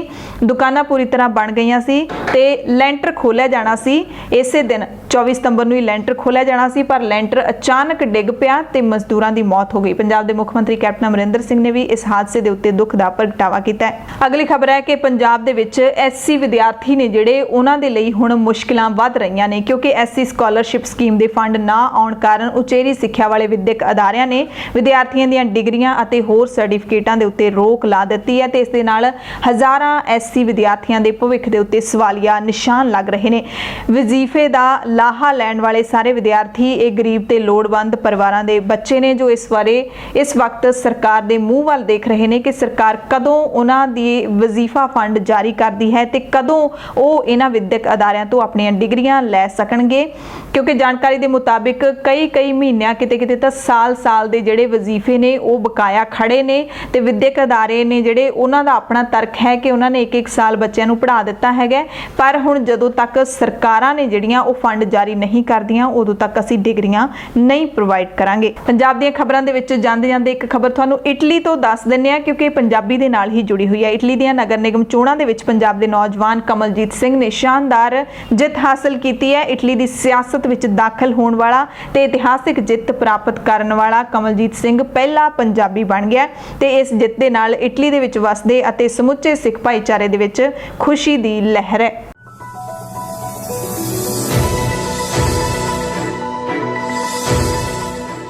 ਪੂਰੇ ਭਾਰਤ ਦੀਆਂ ਖਬਰਾਂ ਦੇ ਵਿੱਚ ਸਭ ਤੋਂ ਪਹਿਲਾਂ ਗੱਲ ਕਰਾਂਗੇ ਜੇਐਨਯੂ ਦੇ ਸਾਬਕਾ ਵਿਦਿਆਰਥੀ ਲੀਡਰ ਉਮਰ ਖਾਲਿਦ ਦੀ, ਜਿਸ ਨੂੰ 22 ਅਕਤੂਬਰ ਤੱਕ ਜੇਲ੍ਹ ਭੇਜ ਦਿੱਤਾ ਗਿਆ, ਯਾਨੀ ਕਿ ਜੁਡੀਸ਼ੀਅਲ ਰਿਮਾਂਡ ਤੇ ਜੇਲ੍ਹ ਭੇਜ ਦਿੱਤਾ ਗਿਆ। ਦਿੱਲੀ ਦੀ ਅਦਾਲਤ ਨੇ ਅੱਤਵਾਦ ਰੋਕੂ ਕਾਨੂੰਨ ਗੈਰ ਕਾਨੂੰਨੀ ਗਤੀਵਿਧੀਆਂ ਐਕਟ ਦੇ ਤਹਿਤ ਫਰਵਰੀ ਦੇ ਵਿੱਚ ਉੱਤਰ ਪੂਰਬੀ ਦਿੱਲੀ ਵਿੱਚ ਫਿਰਕੂ ਹਿੰਸਾ ਦੇ ਸੰਬੰਧ ਦੇ ਵਿੱਚ ਗ੍ਰਿਫਤਾਰ ਕੀਤੇ ਗਏ ਜੇਐਨਯੂ ਦੇ ਸਾਬਕਾ ਵਿਦਿਆਰਥੀ ਲੀਡਰ ਉਮਰ ਖਾਲਿਦ ਨੂੰ 22 ਅਕਤੂਬਰ ਤੱਕ ਨਿਆਂਇਕ ਹਿਰਾਸਤ ਦੇ ਤਹਿਤ ਜੇਲ੍ਹ ਭੇਜ ਦਿੱਤਾ ਹੈ। ਪੁਲਿਸ ਹਿਰਾਸਤ ਦੀ ਮਿਆਦ ਪੂਰੀ ਹੋਣ ਤੋਂ ਬਾਅਦ ਖਾਲਿਦ ਨੂੰ ਐਡੀਸ਼ਨਲ ਸੈਸ਼ਨ ਜੱਜ ਅਮਿਤਾਭ ਰਾਵਤ ਦੇ ਸਾਹਮਣੇ ਵੀਡੀਓ ਕਾਨਫਰੰਸਿੰਗ ਦੇ ਰਾਹੀਂ ਪੇਸ਼ ਕੀਤਾ ਗਿਆ। ਦਿੱਲੀ ਪੁਲਿਸ ਨੇ ਇਲਜ਼ਾਮ ਲਾਇਆ ਕਿ ਰਾਸ਼ਟਰਪਤੀ ਡੋਨਾਲਡ ਟਰੰਪ ਦੀ ਭਾਰਤ ਫੇਰੀ ਦੇ ਦੌਰਾਨ ਖਾਲਿਦ ਨੇ ਕਈ ਸਮੂਹਾਂ ਦੇ ਨਾਲ ਮਿਲ ਕੇ ਦਿੱਲੀ ਵਿੱਚ ਸੜਕਾਂ ਜਾਮ ਕਰਨ ਦੀ ਸਾਜ਼ਿਸ਼ ਰਚੀ ਸੀ ਤਾਂ ਜੋ ਅੰਤਰਰਾਸ਼ਟਰੀ ਪੱਧਰ ਦੇ ਉੱਤੇ ਇਹ ਪ੍ਰਚਾਰਿਆ ਜਾ ਸਕੇ ਕਿ ਭਾਰਤ ਵਿੱਚ ਮੁਸਲਿਮ ਘੱਟ ਗਿਣਤੀ ਭਾਈਚਾਰੇ ਦੇ ਉੱਤੇ ਜ਼ੁਲਮ ਹੋ ਰਹੇ ਨੇ। ਜਿਸ ਤੋਂ ਬਾਅਦ 13 ਸਤੰਬਰ ਨੂੰ ਦਿੱਲੀ ਪੁਲਿਸ ਦੇ ਸਪੈਸ਼ਲ ਸੈੱਲ ਨੇ ਸਖਤ ਗੈਰ ਕਾਨੂੰਨੀ ਗਤੀਵਿਧੀਆਂ ਰੋਕਥਾਮ ਐਕਟ ਤਹਿਤ 10 ਘੰਟਿਆਂ ਦੀ ਪੁੱਛਗਿੱਛ ਤੋਂ ਬਾਅਦ ਖਾਲਿਦ ਨੂੰ ਗ੍ਰਿਫਤਾਰ ਕਰ ਲਿਆ ਗਿਆ ਸੀ। ਅਗਲੇ ਹੀ ਦਿਨ ਅਦਾਲਤ ਨੇ ਖਾਲਿਦ ਨੂੰ 10 ਦਿਨਾਂ ਦੇ ਲਈ ਦਿੱਲੀ ਪੁਲਿਸ ਦੀ ਹਿਰਾਸਤ ਦੇ ਵਿੱਚ ਭੇਜ ਦਿੱਤਾ ਸੀ ਤੇ ਹੁਣ ਨਿਆਂਇਕ ਹਿਰਾਸਤ ਦੇ ਵਿੱਚ ਭੇਜ ਦਿੱਤਾ ਗਿਆ। ਖਾਲਿਦ ਦੀ ਇਸ ਗ੍ਰਿਫਤਾਰੀ ਦਾ ਕਈ ਵਿਦਿਆਰਥੀ ਲੀਡਰਾਂ ਦੇ ਵੱਲੋਂ ਤੇ ਵੱਖ-ਵੱਖ ਸਿਆਸੀ ਪਾਰਟੀਆਂ ਦੇ ਵੱਲੋਂ ਵੀ ਵਿਰੋਧ ਕੀਤਾ ਜਾ ਰਿਹਾ ਹੈ। ਕਈ ਪੱਤਰਕਾਰਾਂ ਦੇ ਵੱਲੋਂ ਵੀ ਇਸ ਨੂੰ ਧੱਕੇਸ਼ਾਹੀ ਦੱਸਿਆ ਜਾ ਰਿਹਾ ਹੈ। ਸੁਪਰੀਮ ਕੋਰਟ ਨੇ ਕੋਵਿਡ-19 ਦੇ ਕਾਰਨ ਲਾਕਡਾਊਨ ਦੇ ਅਰਸੇ ਦੌਰਾਨ ਰੱਦ ਕੀਤੀਆਂ ਗਈਆਂ ਹਵਾਈ ਟਿਕਟਾਂ ਦੇ ਲਈ ਮੁਸਾਫਰਾਂ ਤੇ ਅਤੇ ਟਰੈਵਲ ਏਜੰਟਾਂ ਨੂੰ ਕੀਤੇ ਜਾਣ ਵਾਲੇ ਰਿਫੰਡ ਦੇ ਲਈ ਬਣਾਏ ਨਿਯਮਾਂ ਦੇ ਲਈ ਕੇਂਦਰ ਸਰਕਾਰ ਤੋਂ ਸਪਸ਼ਟੀਕਰਨ ਮੰਗਿਆ ਹੈ। ਕੱਲ ਨੂੰ ਕੇਂਦਰ ਸਰਕਾਰ ਨੂੰ ਇਸ ਸੰਬੰਧੀ ਸਪਸ਼ਟੀਕਰਨ ਦੇਣਾ ਹੋਏਗਾ ਸੁਪਰੀਮ ਕੋਰਟ ਦੇ ਵਿੱਚ, ਯਾਨੀ ਕਿ 25 ਸਤੰਬਰ ਤੱਕ ਹਲਫਨਾਮਾ ਦਾਖਲ ਕਰਨ ਦੇ ਲਈ ਕਿਹਾ ਹੈ।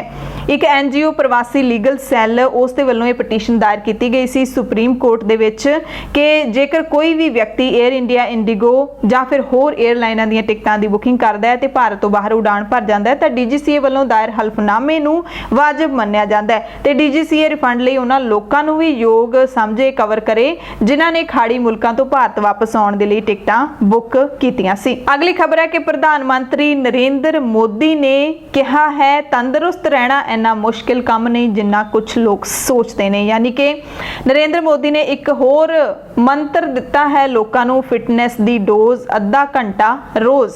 ਥੋੜਾ ਜਿਹਾ ਨਿਯਮ ਤੇ ਸਖਤ ਮਿਹਨਤ ਦੇ ਨਾਲ ਕਹਿੰਦੇ ਤੰਦਰੁਸਤ ਰਿਹਾ ਜਾ ਸਕਦਾ ਹੈ ਤੇ ਉਹਨਾਂ ਨੇ ਕਿਹਾ ਕਿ ਫਿਟਨੈਸ ਦੀ ਡੋਜ਼ ਅੱਧਾ ਘੰਟਾ ਰੋਜ਼ ਦੇ ਵਿੱਚ ਸਾਰਿਆਂ ਦੀ ਸਿਹਤ ਅਤੇ ਖੁਸ਼ੀ ਲੁਕੀ ਹੋਈ ਹੈ। ਫਿਟ ਇੰਡੀਆ ਮੁਹਿੰਮ ਦੀ ਪਹਿਲੀ ਵਰ੍ਹੇਗੰਢ ਮੌਕੇ ਪ੍ਰਧਾਨ ਮੰਤਰੀ ਨੇ ਲੋਕਾਂ ਦੇ ਨਾਲ ਗੱਲਾਂ ਕੀਤੀਆਂ। ਇਸ ਦੇ ਵਿੱਚ ਗੱਲਬਾਤ ਕਰਨ ਵਾਲਿਆਂ ਦੇ ਵਿੱਚ ਭਾਰਤੀ ਕ੍ਰਿਕਟ ਟੀਮ ਦੇ ਕਪਤਾਨ ਵਿਰਾਟ ਕੋਹਲੀ, ਅਦਾਕਾਰ ਮਿਲਨ ਸੋਮਨ ਤੇ ਮਸ਼ਹੂਰ ਡਾਈਟੀਸ਼ੀਅਨ ਰੁਜਤਾ ਦਿਵੇਕਰ ਤੋਂ ਇਲਾਵਾ ਆਮ ਨਾਗਰਿਕ ਵੀ ਸ਼ਾਮਿਲ ਸਨ।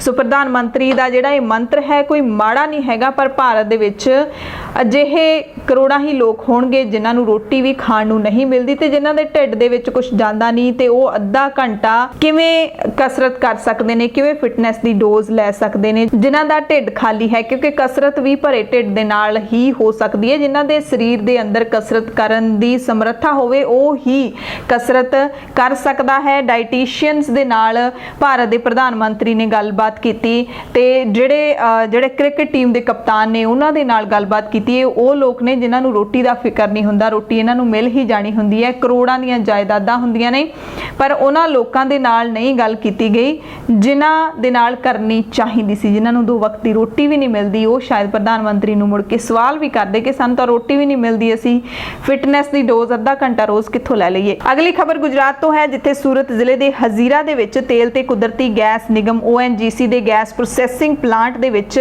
ਭਿਆਨਕ ਅੱਗ ਲੱਗ ਗਈ। ਅਧਿਕਾਰੀਆਂ ਦੇ ਮੁਤਾਬਿਕ ਕੋਈ ਜਾਨੀ ਨੁਕਸਾਨ ਤਾਂ ਨਹੀਂ ਹੋਇਆ, ਪਰ ਸਵੇਰੇ ਪੌਣੇ 4 ਵਜੇ 3 ਜ਼ੋਰਦਾਰ ਧਮਾਕੇ ਹੋਏ ਜਿਸ ਤੋਂ ਬਾਅਦ ਅੱਗ ਲੱਗ ਗਈ ਗੈਸ ਪ੍ਰੋਸੈਸਿੰਗ ਪਲਾਂਟ ਦੇ ਵਿੱਚ। ਅੱਗ ਬੁਝਾਊ ਗੱਡੀਆਂ ਨੇ ਮੌਕੇ ਤੇ ਪਹੁੰਚ ਕੇ ਅੱਗ ਦੇ ਉੱਤੇ ਬੜੀ ਮੁਸ਼ਕਿਲ ਦੇ ਨਾਲ ਕਾਬੂ ਪਾਇਆ। ਅਗਲੀ ਖਬਰ ਹੈ ਕਿ ਵਾਰਾਣਸੀ ਦੀ ਧੀ ਸ਼ਿਵਾਂਗੀ ਸਿੰਘ ਲੜਾਕੂ ਰਾਫੇਲ ਜਹਾਜ਼ ਉਡਾਉਣ ਦੇ ਵਾਲੀ ਪਹਿਲੀ ਮਹਿਲਾ ਪਾਇਲਟ ਬਣੀ ਹੈ। ਸ਼ਿਵਾਂਗੀ ਨੂੰ ਰਾਫੇਲ ਜਹਾਜ਼ ਦੇ ਸਕੁਐਡਰਨ ਦੀ ਪਹਿਲੀ ਮਹਿਲਾ ਪਾਇਲਟ ਬਣਨ ਦਾ ਮਾਣ ਹਾਸਲ ਹੋਇਆ। ਉਸ ਨੂੰ ਦੇਸ਼ ਦੇ ਸਭ ਤੋਂ ਸ਼ਕਤੀਸ਼ਾਲੀ ਰਾਫੇਲ ਜਹਾਜ਼ ਉਡਾਉਣ ਦੀ ਜ਼ਿੰਮੇਵਾਰੀ ਮਿਲੀ ਹੈ। ਦਿੱਲੀ ਤੋਂ ਖਬਰ ਹੈ ਜਿੱਥੇ ਦਿੱਲੀ ਦੇ ਉਪ ਮੁੱਖ ਮੰਤਰੀ ਮਨੀਸ਼ ਸਿਸੋਦੀਆ ਨੂੰ ਕੋਰੋਨਾ ਵਾਇਰਸ ਦੀ ਲਾਗ ਦੇ ਕਾਰਨ ਹਸਪਤਾਲ ਦੇ ਵਿੱਚ ਦਾਖਲ ਕਰਵਾਇਆ ਗਿਆ ਹੈ। ਦੱਸਿਆ ਜਾ ਰਿਹਾ ਕਿ 48 ਸਾਲਾ ਲੀਡਰ ਨੂੰ ਸਰਕਾਰੀ ਲੋਕ ਨਾਇਕ ਜੈ ਪ੍ਰਕਾਸ਼ ਹਸਪਤਾਲ ਦੇ ਵਿੱਚ ਦਾਖਲ ਕਰਵਾਇਆ ਗਿਆ। 14 ਸਤੰਬਰ ਨੂੰ ਉਹਨਾਂ ਨੂੰ ਕੋਰੋਨਾ ਦੀ ਬਿਮਾਰੀ ਹੋਈ ਸੀ। ਉਸ ਸਮੇਂ ਤੋਂ ਹੀ ਉਹ ਘਰ ਤੋਂ ਵੱਖ ਰਹਿ ਰਹੇ ਸੀ, ਪਰ ਹੁਣ ਸਾਹ ਲੈਣ ਦੇ ਵਿੱਚ ਤਕਲੀਫ ਹੋਣ ਲੱਗੀ ਤਾਂ ਮਨੀਸ਼ ਸਿਸੋਦੀਆ ਨੂੰ ਹਸਪਤਾਲ ਦੇ ਵਿੱਚ ਭੇਜਿਆ ਗਿਆ। ਆਕਸੀਜਨ ਦਾ ਪੱਧਰ ਹੈ ਜਿਹੜਾ ਉਹ ਕਾਫੀ ਘਟ ਚੁੱਕਿਆ ਹੈ। ਲੋਕ ਸਭਾ ਦੇ ਵਿੱਚ ਇੱਕ ਸਾਂਸਦ ਵੱਲੋਂ ਪੁੱਛੇ ਗਏ ਸਵਾਲ ਦੇ ਜਵਾਬ ਦੇ ਵਿੱਚ ਕੇਂਦਰ ਸਰਕਾਰ ਨੇ ਜਾਣਕਾਰੀ ਦਿੱਤੀ ਹੈ ਕਿ ਮਾਰਚ ਤੋਂ ਜੂਨ ਤੱਕ ਸੜਕ ਹਾਦਸਿਆਂ ਦੇ ਵਿੱਚ ਮੁਲਕ ਦੇ ਵਿੱਚ 29,000 ਤੋਂ ਵੱਧ ਮੌਤਾਂ ਹੋਈਆਂ ਨੇ। ਇੱਕ ਵੱਡਾ ਅੰਕੜਾ ਹੈ। ਮਾਰਚ, ਅਪ੍ਰੈਲ, ਮਈ, ਜੂਨ ਯਾਨੀ ਕਿ ਸਿਰਫ 4 ਮਹੀਨਿਆਂ ਦੇ ਵਿੱਚ 29,000 ਲੋਕਾਂ ਦੀ ਸੜਕ ਹਾਦਸਿਆਂ ਦੇ ਵਿੱਚ ਮੌਤ ਹੋਈ ਹੈ। ਇਸ ਤੋਂ ਪਤਾ ਲੱਗਦਾ ਹੈ ਕਿ ਦੇਸ਼ ਦੇ ਵਿੱਚ ਜਿਹੜੇ ਸੜਕੀ ਨਿਯਮ ਹੈਗੇ ਨੇ ਤੇ ਉਹਨਾਂ ਦੀ ਕਿੰਨੀ ਕੁ ਲੋਕ ਪਾਲਣਾ ਕਰਦੇ ਨੇ ਤੇ ਕਿੰਨੀ ਕੁ ਸਖਤੀ ਦੇ ਨਾਲ ਉਹ ਲਾਗੂ ਹੁੰਦੇ ਨੇ, ਕਿਉਂਕਿ ਇਹਨਾਂ ਨਿਯਮਾਂ ਦੇ ਵਿੱਚ ਸਪੀਡ ਨੂੰ ਲੈ ਕੇ ਵੀ ਨਿਯਮ ਹੁੰਦੇ ਨੇ। ਲਾਈਟਸ ਦੇ ਉੱਤੇ ਖੜਨਾ ਹੈ ਤੁਸੀਂ, ਯਾਨੀ ਕਿ ਆਵਾਜਾਈ ਦੇ ਨਿਯਮਾਂ ਦੀ ਜਿਹੜੀ ਪਾਲਣਾ ਹੈ ਇਸ ਮੁਲਕ ਦੇ ਵਿੱਚ ਬਹੁਤ ਹੀ ਘੱਟ ਤਰੀਕੇ ਦੇ ਨਾਲ ਕੀਤੀ ਜਾਂਦੀ ਹੈ, ਤਾਂ ਹੀ ਇੰਨੇ ਹਾਦਸੇ ਸ਼ਾਇਦ ਵਾਪਰਦੇ ਨੇ।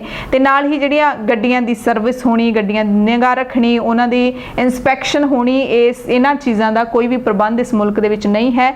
ਗੱਡੀ ਭਾਵੇਂ ਕਬਾੜ ਬਣ ਜੇ ਫਿਰ ਵੀ ਲੋਕ ਉਸ ਨੂੰ ਲੈ ਕੇ ਤੁਰੇ ਫਿਰਦੇ ਰਹਿੰਦੇ ਨੇ। ਜਿਹੜੇ ਵਾਹਨਾਂ ਨੂੰ ਸੜਕਾਂ ਦੇ ਉੱਤੇ, ਹਾਈਵੇਜ਼ ਦੇ ਉੱਤੇ ਚੱਲਣ ਦੀ ਇਜਾਜ਼ਤ ਨਹੀਂ, ਉਹ ਵੀ ਸ਼ਰੇਆਮ ਸੜਕਾਂ ਦੇ ਉੱਤੇ, ਹਾਈਵੇਜ਼ ਦੇ ਉੱਤੇ ਚੱਲ ਰਹੇ ਹੁੰਦੇ ਨੇ ਤੇ ਇਹੀ ਸ਼ਾਇਦ ਜਿਹੜੀਆਂ ਕਮੀਆਂ ਹੈਗੀਆਂ ਨੇ ਹਾਦਸਿਆਂ ਦਾ ਕਾਰਨ ਬਣਦੀਆਂ ਨੇ। ਅਗਲੀ ਖਬਰ ਹੈ ਕੰਗਨਾ ਰਣੌਤ ਦੇ ਨਾਲ जुड़ी हुई विवादित अदाकारा है कंगना रनौत। उसका पाली हिल्स दे विच जिहड़ा दफ्तर तोड़िया गया सी, उस दे मामले विच बंबे हाई कोर्ट ने कहा कि कंगना दे दफ्तर नूं मॉनसून दे दौरान ਦੌਰਾਨ ਟੁੱਟੇ ਹੋਏ ਹਾਲ ਦੇ ਵਿੱਚ ਛੱਡਿਆ ਨਹੀਂ ਜਾ ਸਕਦਾ ਤੇ ਇਸ ਮਾਮਲੇ ਦੇ ਵਿੱਚ ਕੱਲ ਨੂੰ ਸੁਣਵਾਈ ਹੋਵੇਗੀ।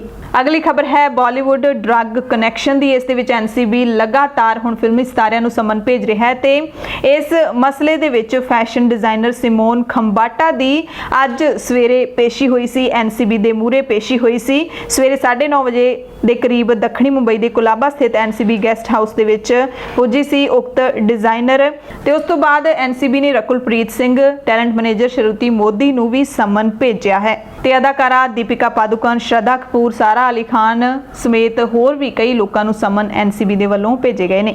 ਮੁੰਬਈ ਦੀ ਖਬਰ ਹੈ ਜਿੱਥੇ ਭਾਰੀ ਮੀਂਹ ਪੈਣ ਦੇ ਕਾਰਨ ਲਿਫਟ ਦੇ ਵਿੱਚ 2 ਚੌਕੀਦਾਰ ਫਸ ਗਏ ਤੇ ਉਹਨਾਂ ਦੀ ਲਿਫਟ ਦੇ ਵਿੱਚ ਹੀ ਮੌਤ ਹੋ ਗਈ। ਮੁੰਬਈ ਦੇ ਵਿੱਚ ਪੂਰੀ ਰਾਤ ਮੀਂਹ ਪਿਆ, ਬਹੁਤ ਸਾਰੇ ਇਲਾਕਿਆਂ ਦੇ ਵਿੱਚ ਬਹੁਤ ਵੱਡੀ ਮਾਤਰਾ ਦੇ ਵਿੱਚ ਪਾਣੀ ਭਰ ਗਿਆ, ਰੇਲ ਤੇ ਸੜਕੀ ਆਵਾਜਾਈ ਠੱਪ ਹੋ ਗਈ, ਲਾਈਟਾਂ ਵੀ ਚਲੇ ਗਈਆਂ ਤੇ ਇਸ ਸਮੇਂ ਦੌਰਾਨ ਇੱਕ ਘਟਨਾ ਵੀ ਵਾਪਰੀ ਹੈ। ਆਗਰੀਪਾੜਾ ਇਲਾਕੇ ਦੇ ਵਿੱਚ ਇੱਕ ਅੰਡਰਗਰਾਉਂਡ ਇਮਾਰਤ ਦੀ ਲਿਫਟ ਦੇ ਵਿੱਚ ਪਾਣੀ ਭਰਨ ਕਾਰਨ 2 ਚੌਕੀਦਾਰਾਂ ਦੀ ਵੀ ਮੌਤ ਹੋ ਗਈ। ਗੋਰੇਗਾਂਵ, ਮਲਾਡ ਤੇ ਦਹੀਸਰ ਵਰਗੇ ਕਈ ਉਪਨਗਰਾਂ ਦੇ ਵਿੱਚ ਵੀ ਪਾਣੀ ਭਰ ਗਿਆ। ਬੱਸ ਸੇਵਾਵਾਂ ਕਾਫੀ ਹੱਦ ਤੱਕ ਪ੍ਰਭਾਵਿਤ ਹੋਈਆਂ ਨੇ।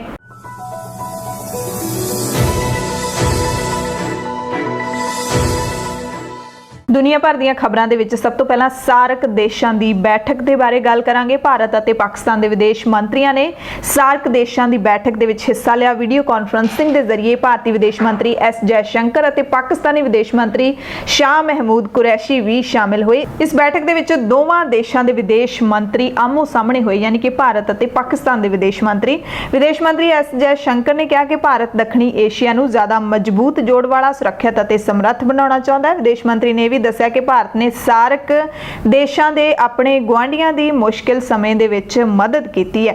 ਭਾਰਤ ਨੇ ਮਾਲਦੀਵ ਨੂੰ $150 ਮਿਲੀਅਨ, ਭੂਟਾਨ ਨੂੰ $200 ਮਿਲੀਅਨ ਅਤੇ ਸ਼੍ਰੀਲੰਕਾ ਨੂੰ $400 ਮਿਲੀਅਨ ਦੀ ਮਦਦ 2020 ਦੇ ਵਿੱਚ ਹੀ ਕਰ ਦਿੱਤੀ ਹੈ। ਤੇ ਪਾਕਿਸਤਾਨ ਦੇ ਵਿਦੇਸ਼ ਮੰਤਰੀ ਸ਼ਾਹ ਮਹਿਮੂਦ ਕੁਰੈਸ਼ੀ ਨੇ ਇਸ ਬੈਠਕ ਦੇ ਵਿੱਚ ਕਸ਼ਮੀਰ ਦਾ ਕੋਈ ਜ਼ਿਕਰ ਨਹੀਂ ਕੀਤਾ। ਇਹ ਬਹੁਤ ਹੀ ਹੈਰਾਨੀਜਨਕ ਰਿਹਾ। ਹਾਲ ਹੀ ਵਿੱਚ ਜਦੋਂ ਰੂਸ ਦੇ ਵਿੱਚ ਭਾਰਤ ਪਾਕਿਸਤਾਨ ਦੇ ਪ੍ਰਤੀਨਿਧ ਮਿਲੇ ਸੀ, ਉਦੋਂ ਪਾਕਿਸਤਾਨ ਵੱਲੋਂ ਭਾਰਤ ਦੇ ਵਿਵਾਦਿਤ ਨਕਸ਼ੇ ਨੂੰ ਪੇਸ਼ ਕਰਨ ਦੇ ਵਿਰੋਧ ਵਿੱਚ ਭਾਰਤ ਦੇ ਰਾਸ਼ਟਰੀ ਸੁਰੱਖਿਆ ਸਲਾਹਕਾਰ ਅਜੀਤ ਡੋਵਾਲ ਨੇ ਬੈਠਕ ਹੀ ਛੱਡ ਦਿੱਤੀ ਸੀ। ਭਾਰਤ ਨੇ ਇਸ ਨਕਸ਼ੇ ਦਾ ਵਿਰੋਧ ਕੀਤਾ ਸੀ। ਅਗਲੀ ਖਬਰ ਅਮਰੀਕਾ ਦੇ ਰਾਸ਼ਟਰਪਤੀ ਡੋਨਾਲਡ ਟਰੰਪ ਦੇ ਨਾਲ ਜੁੜੀ ਹੋਈ ਹੈ। ਉਹਨਾਂ ਨੇ ਇੱਕ ਵੱਡਾ ਬਿਆਨ ਦਿੱਤਾ ਹੈ। ਟਰੰਪ ਕਹਿੰਦੇ ਨੇ ਕਿ ਜੇ ਮੈਂ ਚੋਣ ਹਾਰ ਵੀ ਗਿਆ ਤਾਂ ਮੈਂ ਛੇਤੀ ਕੀਤਿਆਂ ਸੱਤਾ ਛੱਡਣ ਵਾਲਾ ਨਹੀਂ ਆ। ਚੁਣਾਵ ਹਾਰਿਆ ਵੀ ਤਾਂ ਚੁੱਪਚਾਪ ਪਿੱਛੇ ਨਹੀਂ ਹਟੂੰਗਾ। ਉਹਨਾਂ ਨੇ ਕਿਹਾ ਕਿ ਚੋਣਾਂ ਦੇ ਨਤੀਜੇ ਅਮਰੀਕੀ ਸੁਪਰੀਮ ਕੋਰਟ ਤੱਕ ਜਾਣਗੇ ਕਿਉਂਕਿ ਉਹਨਾਂ ਨੂੰ ਪੋਸਟਲ VOTING ਤੇ ਸ਼ੱਕ ਹੈ। ਕਈ ਸੂਬੇ ਮੇਲ ਦੇ ਜ਼ਰੀਏ VOTING ਨੂੰ ਬੜਾਵਾ ਦੇ ਰਹੇ ਨੇ, ਜਿਸ ਦੇ ਪਿੱਛੇ ਉਹ ਕੋਰੋਨਾ ਵਾਇਰਸ ਨੂੰ ਕਾਰਨ ਦੱਸ ਰਹੇ ਨੇ। ਡੋਨਾਲਡ ਟਰੰਪ ਨੂੰ ਇੱਕ ਪੱਤਰਕਾਰ ਨੇ ਸਵਾਲ ਕੀਤਾ ਸੀ ਕਿ ਡੈਮੋਕ੍ਰੈਟਿਕ ਪਾਰਟੀ ਦੇ ਉਮੀਦਵਾਰ ਜੋ ਬਿਡੇਨ ਤੋਂ ਚੋਣ ਹਾਰਨ, ਜਿੱਤਣ ਜਾਂ ਫਿਰ ਡਰਾ ਹੋਣ ਦੀ ਹਾਲਤ ਦੇ ਵਿੱਚ ਕੀ ਉਹ ਸ਼ਾਂਤੀਪੂਰਵਕ ਸੱਤਾ ਛੱਡ ਦੇਣਗੇ, ਤਾਂ ਟਰੰਪ ਨੇ ਕਿਹਾ ਕਿ ਮੈਂ ਵੋਟਾਂ ਨੂੰ ਲੈ ਕੇ ਸ਼ਿਕਾਇਤ ਕਰਦਾ ਆਇਆ ਹਾਂ ਤੇ ਇਹ ਇੱਕ ਮੁਸੀਬਤ ਹੈ। ਜਦੋਂ ਪੱਤਰਕਾਰ ਨੇ ਕਿਹਾ ਕਿ ਲੋਕ ਹੰਗਾਮਾ ਕਰ ਰਹੇ ਨੇ ਤਾਂ ਡੋਨਾਲਡ ਟਰੰਪ ਨੇ ਵਿੱਚੋਂ ਹੀ ਟੋਕਦੇ ਹੋਏ ਜਵਾਬ ਦਿੱਤਾ ਕਿ ਜੇ ਅਜਿਹਾ ਕੋਈ ਵੀ ਹਾਲਾਤ ਬਣੇਗਾ ਤਾਂ ਸ਼ਾਂਤੀਪੂਰਨ ਸੱਤਾ ਜਿਹੜੀ ਹੈ ਉਹ ਨਹੀਂ ਛੱਡੀ ਜਾਏਗੀ, ਬਲਕਿ ਉਹੀ ਸਰਕਾਰ ਜਾਰੀ ਰਹੂਗੀ। ਇਹ ਰਾਸ਼ਟਰਪਤੀ ਟਰੰਪ ਨੇ ਆਪਣੇ ਵਿਰੋਧੀਆਂ ਨੂੰ ਡਰਾ ਦਿੱਤਾ ਹੈ ਇਹ ਬਿਆਨ ਦੇ ਕੇ। ਇਸ ਤੋਂ ਪਹਿਲਾਂ 2016 ਦੇ ਵਿੱਚ ਵੀ ਡੋਨਾਲਡ ਟਰੰਪ ਨੇ ਡੈਮੋਕ੍ਰੈਟਿਕ ਉਮੀਦਵਾਰ ਹਿਲੇਰੀ ਕਲਿੰਟਨ ਤੋਂ ਚੋਣ ਲੜਦੇ ਹੋਏ ਨਤੀਜਿਆਂ ਨੂੰ ਸਵੀਕਾਰ ਨਾ ਕਰਨ ਦੀ ਗੱਲ ਕਹੀ ਸੀ। ਹਿਲੇਰੀ ਕਲਿੰਟਨ ਨੇ ਇਸ ਨੂੰ ਅਮਰੀਕੀ ਲੋਕਤੰਤਰ ਤੇ ਹਮਲਾ ਦੱਸਿਆ ਸੀ। ਯਾਨੀ ਕਿ ਇਸ ਵਾਰ ਵੀ ਡੋਨਾਲਡ ਟਰੰਪ ਨੇ ਇਹ ਜਿਹੜੀ ਸੰਭਾਵਨਾ ਇਹ ਦੇ ਦਿੱਤੀ ਹੈ ਲੋਕਾਂ ਦੇ ਵਿੱਚ ਕਿ ਚੋਣਾਂ ਦੇ ਨਤੀਜੇ ਕੋਈ ਵੀ ਹੋਣ, ਖਾਸ ਕਰਕੇ ਜੇ ਟਰੰਪ ਹਾਰਦੇ ਨੇ ਤਾਂ ਉਹ ਚੋਣ ਨਤੀਜਿਆਂ ਦੇ ਉੱਤੇ ਸਵਾਲ ਖੜੇ ਕਰਨਗੇ। ਅਗਲੀ ਖਬਰ ਹੈ ਆਸਟ੍ਰੇਲੀਆ ਦੇ ਸਾਬਕਾ ਬੱਲੇਬਾਜ਼ ਡੀਨ ਜੋਨਸ ਦੀ ਦਿਲ ਦਾ ਦੌਰਾ ਪੈਣ ਦੇ ਕਾਰਨ ਮੌਤ ਹੋ ਗਈ ਹੈ। 55 ਸਾਲ ਦੀ ਇਹਨਾਂ ਦੀ ਉਮਰ ਸੀ ਤੇ ਮੌਤ ਦੇ ਵਕਤ ਉਹ IPL ਦੇ ਦੌਰਾਨ ਡੀਨ ਜੋਨਸ ਮੁੰਬਈ ਦੇ ਵਿੱਚ ਰਹਿ ਕੇ ਕਮੈਂਟਰੀ ਕਰ ਰਹੇ ਸੀ ਤੇ ਮੁੰਬਈ ਦੇ ਵਿੱਚ ਹੀ ਇਹਨਾਂ ਦੀ ਮੌਤ ਹੋਈ ਹੈ। ਆਪਣੇ ਕੈਰੀਅਰ ਦੇ ਵਿੱਚ ਇਹਨਾਂ ਨੇ 52 ਟੈਸਟ ਤੇ 164 ਵਨਡੇ ਮੈਚ ਖੇਡੇ ਸੀ। ਅਗਲੀ ਖਬਰ ਹੈ ਕਿ ਭਾਰਤ ਚੀਨ, ਭਾਰਤ ਅਮਰੀਕਾ, ਭਾਰਤ ਆਸਟ੍ਰੇਲੀਆ ਇਹ ਤਣਾਅ ਪਿਛਲੇ ਕਈ ਮਹੀਨਿਆਂ ਤੋਂ ਚੱਲ ਰਿਹਾ ਹੈ ਤੇ ਹੁਣ ਨਵਾਂ ਤਣਾਅ ਚੀਨ ਦਾ ਸ਼ੁਰੂ ਹੋਇਆ ਹੈ ਨੇਪਾਲ ਦੇ ਨਾਲ। ਚੀਨ ਨੇ ਕਹਿੰਦੇ ਨੇਪਾਲੀ ਜ਼ਮੀਨ ਦੇ ਉੱਤੇ ਕਬਜ਼ਾ ਕਰ ਲਿਆ ਹੈ ਅਤੇ ਨੇਪਾਲ ਨੇ ਇਸ ਮੁੱਦੇ ਨੂੰ ਲੈ ਕੇ ਸਫਾਈ ਦਿੱਤੀ ਹੈ ਤੇ ਜਿਹੜਾ ਸਰਹੱਦ ਦੇ ਉੱਤੇ ਚੀਨ ਦੇ ਵੱਲੋਂ ਇਮਾਰਤਾਂ ਬਣਾਏ ਜਾਣ ਦੀ ਗੱਲ ਫੈਲੀ ਹੋਈ ਹੈ, ਉਸ ਕਾਰਨ ਲੋਕ ਸੜਕਾਂ ਦੇ ਉੱਤੇ ਉਤਰੇ ਹੋਏ ਨੇ ਨੇਪਾਲ ਦੇ ਵਿੱਚ। ਜਾਣਕਾਰੀ ਦੇ ਮੁਤਾਬਿਕ ਚੀਨ ਨੇ ਨੇਪਾਲ ਦੀ ਜ਼ਮੀਨ ਦੇ ਉੱਤੇ ਕਬਜ਼ਾ ਕਰ ਲਿਆ। ਕਾਠਮਾਂਡੂ ਕਾਠਮੰਡੂ ਦੇ ਵਿੱਚ ਚੀਨੀ ਦੂਤ ਘਰ ਦੇ ਬਾਹਰ ਨੌਜਵਾਨਾਂ ਨੇ ਚੀਨ ਦੇ ਇਸ ਕਬਜ਼ੇ ਦਾ ਵਿਰੋਧ ਕਰਦਿਆਂ ਚੀਨ ਦੇ ਖਿਲਾਫ ਜ਼ੋਰਦਾਰ ਪ੍ਰਦਰਸ਼ਨ ਕੀਤਾ। ਲੋਕ ਲਗਾਤਾਰ ਬੈਕ ਆਫ ਚਾਈਨਾ ਦਾ ਨਾਰਾ ਲਾ ਰਹੇ ਸਨ। ਇਹ ਵੀ ਦੱਸਿਆ ਜਾ ਰਿਹਾ ਹੈ ਕਿ ਚੀਨੀ ਸੈਨਿਕਾਂ ਨੇ ਨੇਪਾਲ ਦੇ ਹੁਮਲਾ ਜ਼ਿਲ੍ਹੇ ਦੇ ਵਿੱਚ ਸਰਹੱਦ ਦੇ ਖੰਭੇ ਤੋਂ ਮਹਿਜ਼ 2 ਕਿਲੋਮੀਟਰ ਦੀ ਦੂਰੀ ਉੱਤੇ ਕਬਜ਼ਾ ਕਰ ਲਿਆ। ਚੀਨ ਨੇ ਇਸ ਇਲਾਕੇ ਵਿੱਚ 9 ਇਮਾਰਤਾਂ ਦਾ ਨਿਰਮਾਣ ਕੀਤਾ ਹੈ ਅਤੇ ਨੇਪਾਲੀ ਨਾਗਰਿਕਾਂ ਦੇ ਇੱਥੇ ਆਉਣ ਦੇ ਉੱਤੇ ਰੋਕ ਵੀ ਲਾ ਦਿੱਤੀ ਹੈ। ਚੀਨ ਦਾਅਵਾ ਕਰ ਰਿਹਾ ਹੈ ਕਿ ਜਿਹੜੀਆਂ ਇਮਾਰਤਾਂ ਸੀ ਉਸਾਰੀਆਂ ਨੇ ਉਹ ਸਾਡੇ ਇਲਾਕੇ ਦੇ ਵਿੱਚ ਪੈਂਦੀਆਂ ਨੇ, ਜਦਕਿ ਨੇਪਾਲ ਸਪਸ਼ਟ ਤੌਰ ਤੇ ਕਹਿੰਦਾ ਹੈ ਕਿ ਚੀਨ ਨੇ ਨੇਪਾਲੀ ਜ਼ਮੀਨ ਦੇ ਉੱਤੇ ਇਮਾਰਤਾਂ ਬਣਾ ਕੇ ਕਬਜ਼ਾ ਕਰ ਲਿਆ। ਜਦੋਂ ਨੇਪਾਲੀ ਅਧਿਕਾਰੀ ਉੱਥੇ ਪਹੁੰਚੇ ਤਾਂ ਚੀਨ ਨੇ ਇਮਾਰਤ ਵਾਲੀ ਥਾਂ ਦੇ ਉੱਤੇ ਗੱਲ ਕਰਨ ਤੋਂ ਹੀ ਇਨਕਾਰ ਵੀ ਕਰ ਦਿੱਤਾ। ਪਰ ਹੁਣ ਇਸ ਮਸਲੇ ਦੇ ਵਿੱਚ, ਇਸ ਖਬਰ ਦੇ ਵਿੱਚ ਟਵਿਸਟ ਇਹ ਆਇਆ ਕਿ ਨੇਪਾਲ ਨੇ ਹੁਣ ਆਪਣਾ ਨਵਾਂ ਸਪਸ਼ਟੀਕਰਨ ਜਾਰੀ ਕੀਤਾ ਹੈ। ਨੇਪਾਲ ਨੇ ਸਰਕਾਰੀ ਬਿਆਨ ਜਾਰੀ ਕਰਕੇ ਕਿਹਾ ਹੈ ਕਿ ਨੇਪਾਲ ਦੀ ਸਰਹੱਦ ਦੇ ਅੰਦਰ ਚੀਨ ਨੇ ਕਿਸੇ ਵੀ ਪ੍ਰਕਾਰ ਦਾ ਕੋਈ ਨਿਰਮਾਣ ਨਹੀਂ ਕੀਤਾ। ਨੇਪਾਲੀ ਵਿਦੇਸ਼ ਮੰਤਰਾਲੇ ਨੇ ਆਪਣੇ ਅਧਿਕਾਰਿਕ ਬਿਆਨ ਦੇ ਵਿੱਚ ਕਿਹਾ ਹੈ ਕਿ ਡਿਪਾਰਟਮੈਂਟ ਆਫ ਸਰਵੇ ਨੇ ਨੇਪਾਲ ਸਰਕਾਰ ਦੇ ਅਧਿਕਾਰਿਕ ਦਸਤਾਵੇਜ਼ਾਂ ਦੇ ਮੁਤਾਬਿਕ ਜੁਆਇੰਟ ਫੀਲਡ ਇਨਸਪੈਕਸ਼ਨ ਕੀਤੀ ਅਤੇ ਸਰਹੱਦ ਦੇ ਉੱਤੇ ਜਿਹੜਾ ਸਰਹੱਦ ਦਾ ਨਕਸ਼ਾ ਬਣਿਆ ਹੋਇਆ ਉਹਦੀ ਜਾਂਚ ਕੀਤੀ ਤੇ ਇਹ ਸਾਹਮਣੇ ਆਇਆ ਕਿ ਇਮਾਰਤ ਨੇਪਾਲੀ ਜ਼ਮੀਨ ਦੇ ਉੱਤੇ ਨਹੀਂ ਬਣਾਈ ਗਈ, ਯਾਨੀ ਕਿ ਚੀਨ ਨੂੰ ਇਸ ਮਸਲੇ ਦੇ ਵਿੱਚ ਕਲੀਨ ਚਿੱਟ ਮਿਲ ਗਈ ਹੈ। ਚੀਨ ਦਾਅਵਾ ਕਰ ਰਿਹਾ ਸੀ ਕਿ ਅਸੀਂ ਆਪਣੀ ਜ਼ਮੀਨ ਦੇ ਉੱਤੇ ਇਮਾਰਤਾਂ ਬਣਾਈਆਂ ਨੇ ਤੇ ਚੀਨ ਦਾ ਉਹ ਦਾਅਵਾ ਸਹੀ ਸਿੱਧ ਹੋ ਜਾਂਦਾ ਹੈ ਨੇਪਾਲ ਦੇ ਇਸ ਬਿਆਨ ਦੇ ਨਾਲ। ਅਗਲੀ ਖਬਰ ਵੀ ਚੀਨ ਤੋਂ ਹੀ ਹੈ, ਜਿੱਥੇ ਚੀਨ ਦੇ ਰਾਸ਼ਟਰਪਤੀ ਸ਼ੀ ਜਿਨਪਿੰਗ ਦੀ ਆਲੋਚਨਾ ਕਰਨ ਵਾਲੇ ਇੱਕ ਬਿਜ਼ਨਸਮੈਨ ਨੂੰ ਕਾਫੀ ਕੀਮਤ ਚੁਕਾਉਣੀ ਪਈ ਹੈ। ਚੀਨ ਦੇ ਵਿੱਚ ਕੋਰੋਨਾ ਵਾਇਰਸ ਮਹਾਮਾਰੀ ਨਾਲ ਨਜਿੱਠਣ ਦੇ ਜਿਹੜੇ ਰਾਸ਼ਟਰਪਤੀ ਦੇ ਤੌਰ ਤਰੀਕਿਆਂ ਦੀ ਜਨਤਕ ਆਲੋਚਨਾ ਕਰਨ ਵਾਲੇ ਸੰਪਦਾ ਨਾਂ ਦੀ ਕੰਪਨੀ ਦੇ ਸਾਬਕਾ ਮੁਖੀ ਨੂੰ ਭ੍ਰਿਸ਼ਟਾਚਾਰ ਦੇ ਮਾਮਲੇ ਦੇ ਵਿੱਚ ਹੁਣ ਸਰਕਾਰ ਨੇ 18 ਸਾਲਾਂ ਦੇ ਲਈ ਜੇਲ੍ਹ ਦੇ ਵਿੱਚ ਸੁੱਟ ਦਿੱਤਾ ਹੈ। ਸਜ਼ਾ ਦੇ ਫੈਸਲੇ ਦਾ ਐਲਾਨ ਖੁਦ ਸਰਕਾਰ ਨੇ ਕੀਤਾ ਹੈ। ਇਹ ਵੀ ਇੱਕ ਅਹਿਮ ਜਾਣਕਾਰੀ ਹੈ। ਰੇਨ ਚਿਕਿਆਂਗ ਸੈਂਸਰਸ਼ਿਪ ਸਮੇਤ ਕਈ ਮੁੱਦਿਆਂ ਉੱਤੇ ਬੋਲਣ ਨੂੰ ਲੈ ਕੇ ਕਾਫੀ ਚਰਚਾ ਦੇ ਵਿੱਚ ਸੀ। ਹਾਲ ਹੀ ਵਿੱਚ ਉਹਨਾਂ ਨੇ ਇੱਕ ਲੇਖ ਲਿਖਿਆ ਸੀ, ਉਸ ਦੀ ਵੀ ਕਾਫੀ ਚਰਚਾ ਹੋਈ ਸੀ। ਲੇਖ ਦੇ ਵਿੱਚ ਉਹਨਾਂ ਨੇ ਰਾਸ਼ਟਰਪਤੀ ਜਿਨਪਿੰਗ ਉੱਤੇ ਮਹਾਮਾਰੀ ਨਾਲ ਸਹੀ ਤਰੀਕੇ ਨਾਲ ਨਾ ਨਜਿੱਠਣ ਦੇ ਇਲਜ਼ਾਮ ਲਾਏ ਸੀ। ਉਹਨਾਂ ਨੇ ਰਾਸ਼ਟਰਪਤੀ ਨੂੰ ਜੋਕਰ ਤੱਕ ਕਹਿ ਦਿੱਤਾ ਸੀ, ਜਿਸ ਤੋਂ ਬਾਅਦ ਉਹ ਲਗਾਤਾਰ ਗਾਇਬ ਸੀਗੇ ਤੇ ਹੁਣ ਇੱਕ ਸਥਾਨਕ ਅਦਾਲਤ ਨੇ ਰੇਨ ਨੂੰ ਸਜ਼ਾ ਸੁਣਾਈ ਹੈ। ਭ੍ਰਿਸ਼ਟਾਚਾਰ, ਰਿਸ਼ਵਤਖੋਰੀ ਅਤੇ ਅਹੁਦੇ ਦੀ ਦੁਰਵਰਤੋਂ ਦਾ ਦੋਸ਼ੀ ਠਹਿਰਾਇਆ ਗਿਆ ਤੇ 18 ਸਾਲ ਕੈਦ ਦੀ ਸਜ਼ਾ ਸੁਣਾ ਦਿੱਤੀ ਗਈ ਹੈ। ਅਗਲੀ ਖਬਰ ਵੀ ਚੀਨ ਦੇ ਨਾਲ ਜੁੜੀ ਹੋਈ ਹੈ ਪਰ ਅਮਰੀਕਾ ਤੋਂ ਆਈ ਹੈ। ਅਮਰੀਕਾ ਦੇ ਰਾਸ਼ਟਰਪਤੀ ਡੋਨਾਲਡ ਟਰੰਪ ਨੇ ਇੱਕ ਵਾਰੀ ਫਿਰ ਤੋਂ ਕੋਰੋਨਾ ਵਾਇਰਸ ਨੂੰ ਚਾਈਨਾ ਵਾਇਰਸ ਕਿਹਾ ਹੈ। ਤਿੱਖੀ ਨਿਖੇਧੀ ਕਰਦਿਆਂ ਟਰੰਪ ਨੇ ਕਿਹਾ ਕਿ ਇਸ ਨਾਕਾਮੀ ਦੇ ਕਾਰਨ ਪੂਰੀ ਦੁਨੀਆ ਦੇ ਵਿੱਚ ਲੱਖਾਂ ਜਾਨਾਂ ਚਲੀਆਂ ਗਈਆਂ ਨੇ। ਇਸ ਨੂੰ ਚਾਈਨਾ ਵਾਇਰਸ ਦਾ ਨਾਮ ਦਿੰਦਿਆਂ ਟਰੰਪ ਨੇ ਕਿਹਾ ਕਿ ਵਾਇਰਸ ਨੂੰ ਕੋਰੋਨਾ ਵਾਇਰਸ ਨਾ ਕਿਹਾ ਜਾਵੇ। ਇਹ ਤਾਂ ਇਸ ਤਰ੍ਹਾਂ ਲੱਗਦਾ ਹੈ ਜਿਵੇਂ ਇਟਲੀ ਵਿੱਚ ਕੋਈ ਖੂਬਸੂਰਤ ਥਾਂ ਹੋਵੇ ਤੇ ਇਸ ਨੂੰ ਚਾਈਨਾ ਵਾਇਰਸ ਕਹਿਣਾ ਹੀ ਸਹੀ ਹੋਵੇਗਾ। ਚੀਨ ਨੇ ਟਰੰਪ ਦੇ ਦੋਸ਼ਾਂ ਨੂੰ ਫਿਰ ਤੋਂ ਬੇਬੁਨਿਆਦ ਦੱਸਿਆ ਹੈ। ਦਰਅਸਲ ਪੈਨਸਿਲਵੇਨੀਆ ਦੇ ਵਿੱਚ ਰੈਲੀ ਨੂੰ ਸੰਬੋਧਨ ਕਰਦਿਆਂ ਡੋਨਾਲਡ ਟਰੰਪ ਨੇ ਇਹ ਬਿਆਨ ਦਿੱਤਾ ਸੀ ਤੇ ਇਹ ਵੀ ਕਿਹਾ, ਟਰੰਪ ਨੇ ਦਾਅਵਾ ਕੀਤਾ ਕਿ ਜੇ ਅਮਰੀਕਾ ਦੇ ਲੋਕ ਮੈਨੂੰ ਮੁੜ ਚੁਣ ਲੈਂਦੇ ਨੇ ਤਾਂ ਅਗਲੇ 4 ਸਾਲਾਂ ਦੇ ਵਿੱਚ ਟਰੰਪ ਦਾ ਪ੍ਰਸ਼ਾਸਨ ਅਮਰੀਕਾ ਨੂੰ ਸੰਸਾਰ ਦੀ ਨਿਰਮਾਣ ਤੇ ਉਤਪਾਦਨ ਮਹਾਸ਼ਕਤੀ ਬਣਾ ਦਿੱਤਾ ਜਾਏਗਾ। ਚੀਨ ਉੱਤੇ ਅਮਰੀਕਾ ਨੂੰ ਨਿਰਭਰ ਨਹੀਂ ਰਹਿਣ ਦਿੱਤਾ ਜਾਏਗਾ। ਇਹ ਸਾਰੇ ਬਿਆਨ ਟਰੰਪ ਨੇ ਜਾਰੀ ਕੀਤੇ। ਅਗਲੀ ਖਬਰ ਵੀ ਚੀਨ ਦੇ ਨਾਲ ਜੁੜੀ ਹੋਈ ਹੈ ਤੇ ਆਈ ਅਮਰੀਕਾ ਤੋਂ ਹੈ ਤੇ ਰਾਸ਼ਟਰਪਤੀ ਡੋਨਾਲਡ ਟਰੰਪ ਦੇ ਜਿਹੜੇ ਮੁੱਖ ਵਿਰੋਧੀ ਨੇ ਡੈਮੋਕ੍ਰੈਟਿਕ ਪਾਰਟੀ ਦੇ ਰਾਸ਼ਟਰਪਤੀ ਅਹੁਦੇ ਦੇ ਉਮੀਦਵਾਰ ਜੋ ਬਿਡੇਨ, ਉਹਨਾਂ ਨੇ ਵੀ ਕਿਹਾ ਕਿ ਭਾਰਤ ਖਿੱਤੇ ਵਿੱਚ ਭਾਰਤ ਤੇ ਅਮਰੀਕਾ ਦੇ ਨੇਮ ਆਧਾਰਿਤ ਮਜ਼ਬੂਤ ਸਾਂਝੇ ਹਿੱਤ ਜੁੜੇ ਹੋਏ ਨੇ ਤੇ ਚੀਨ ਸਮੇਤ ਹੋਰ ਕੋਈ ਵੀ ਮੁਲਕ ਇਸ ਖਿੱਤੇ ਵਿੱਚ ਆਪਣੇ ਗੁਆਂਢੀਆਂ ਨੂੰ ਡਰਾ ਨਹੀਂ ਸਕਦਾ। ਯਾਨੀ ਕਿ ਉਹਨਾਂ ਨੇ ਕਿਹਾ ਕਿ ਆਪਣੇ ਗੁਆਂਢੀਆਂ ਨੂੰ ਚੀਨ ਇਸ ਤਰੀਕੇ ਦੇ ਨਾਲ ਡਰਾ ਨਹੀਂ ਸਕਦਾ। ਉਹਨਾਂ ਨੇ ਭਾਰਤ ਨਾਲ ਆਪਣੇ ਪੁਰਾਣੇ ਰਿਸ਼ਤਿਆਂ ਨੂੰ ਵੀ ਯਾਦ ਕੀਤਾ। ਦਰਅਸਲ ਇਹ ਹੁਣ ਸਾਰੀ ਸਿਆਸਤ ਚੱਲ ਰਹੀ ਹੈ ਅਮਰੀਕਾ ਦੇ ਵਿੱਚ। ਕੱਲ ਇਹ ਖਬਰ ਆਈ ਸੀ ਕਿ ਅਮਰੀਕਾ ਦੇ ਵਿੱਚ ਭਾਰਤੀ ਮੂਲ ਦੇ ਲੋਕਾਂ ਨੂੰ ਅਮਰੀਕੀ ਹਿੰਦੂਆਂ ਨੂੰ ਜੋ ਬਿਡੇਨ ਦੇ ਹੱਕ ਦੇ ਵਿੱਚ ਭੁਗਤਣ ਦੇ ਲਈ ਕਿਹਾ।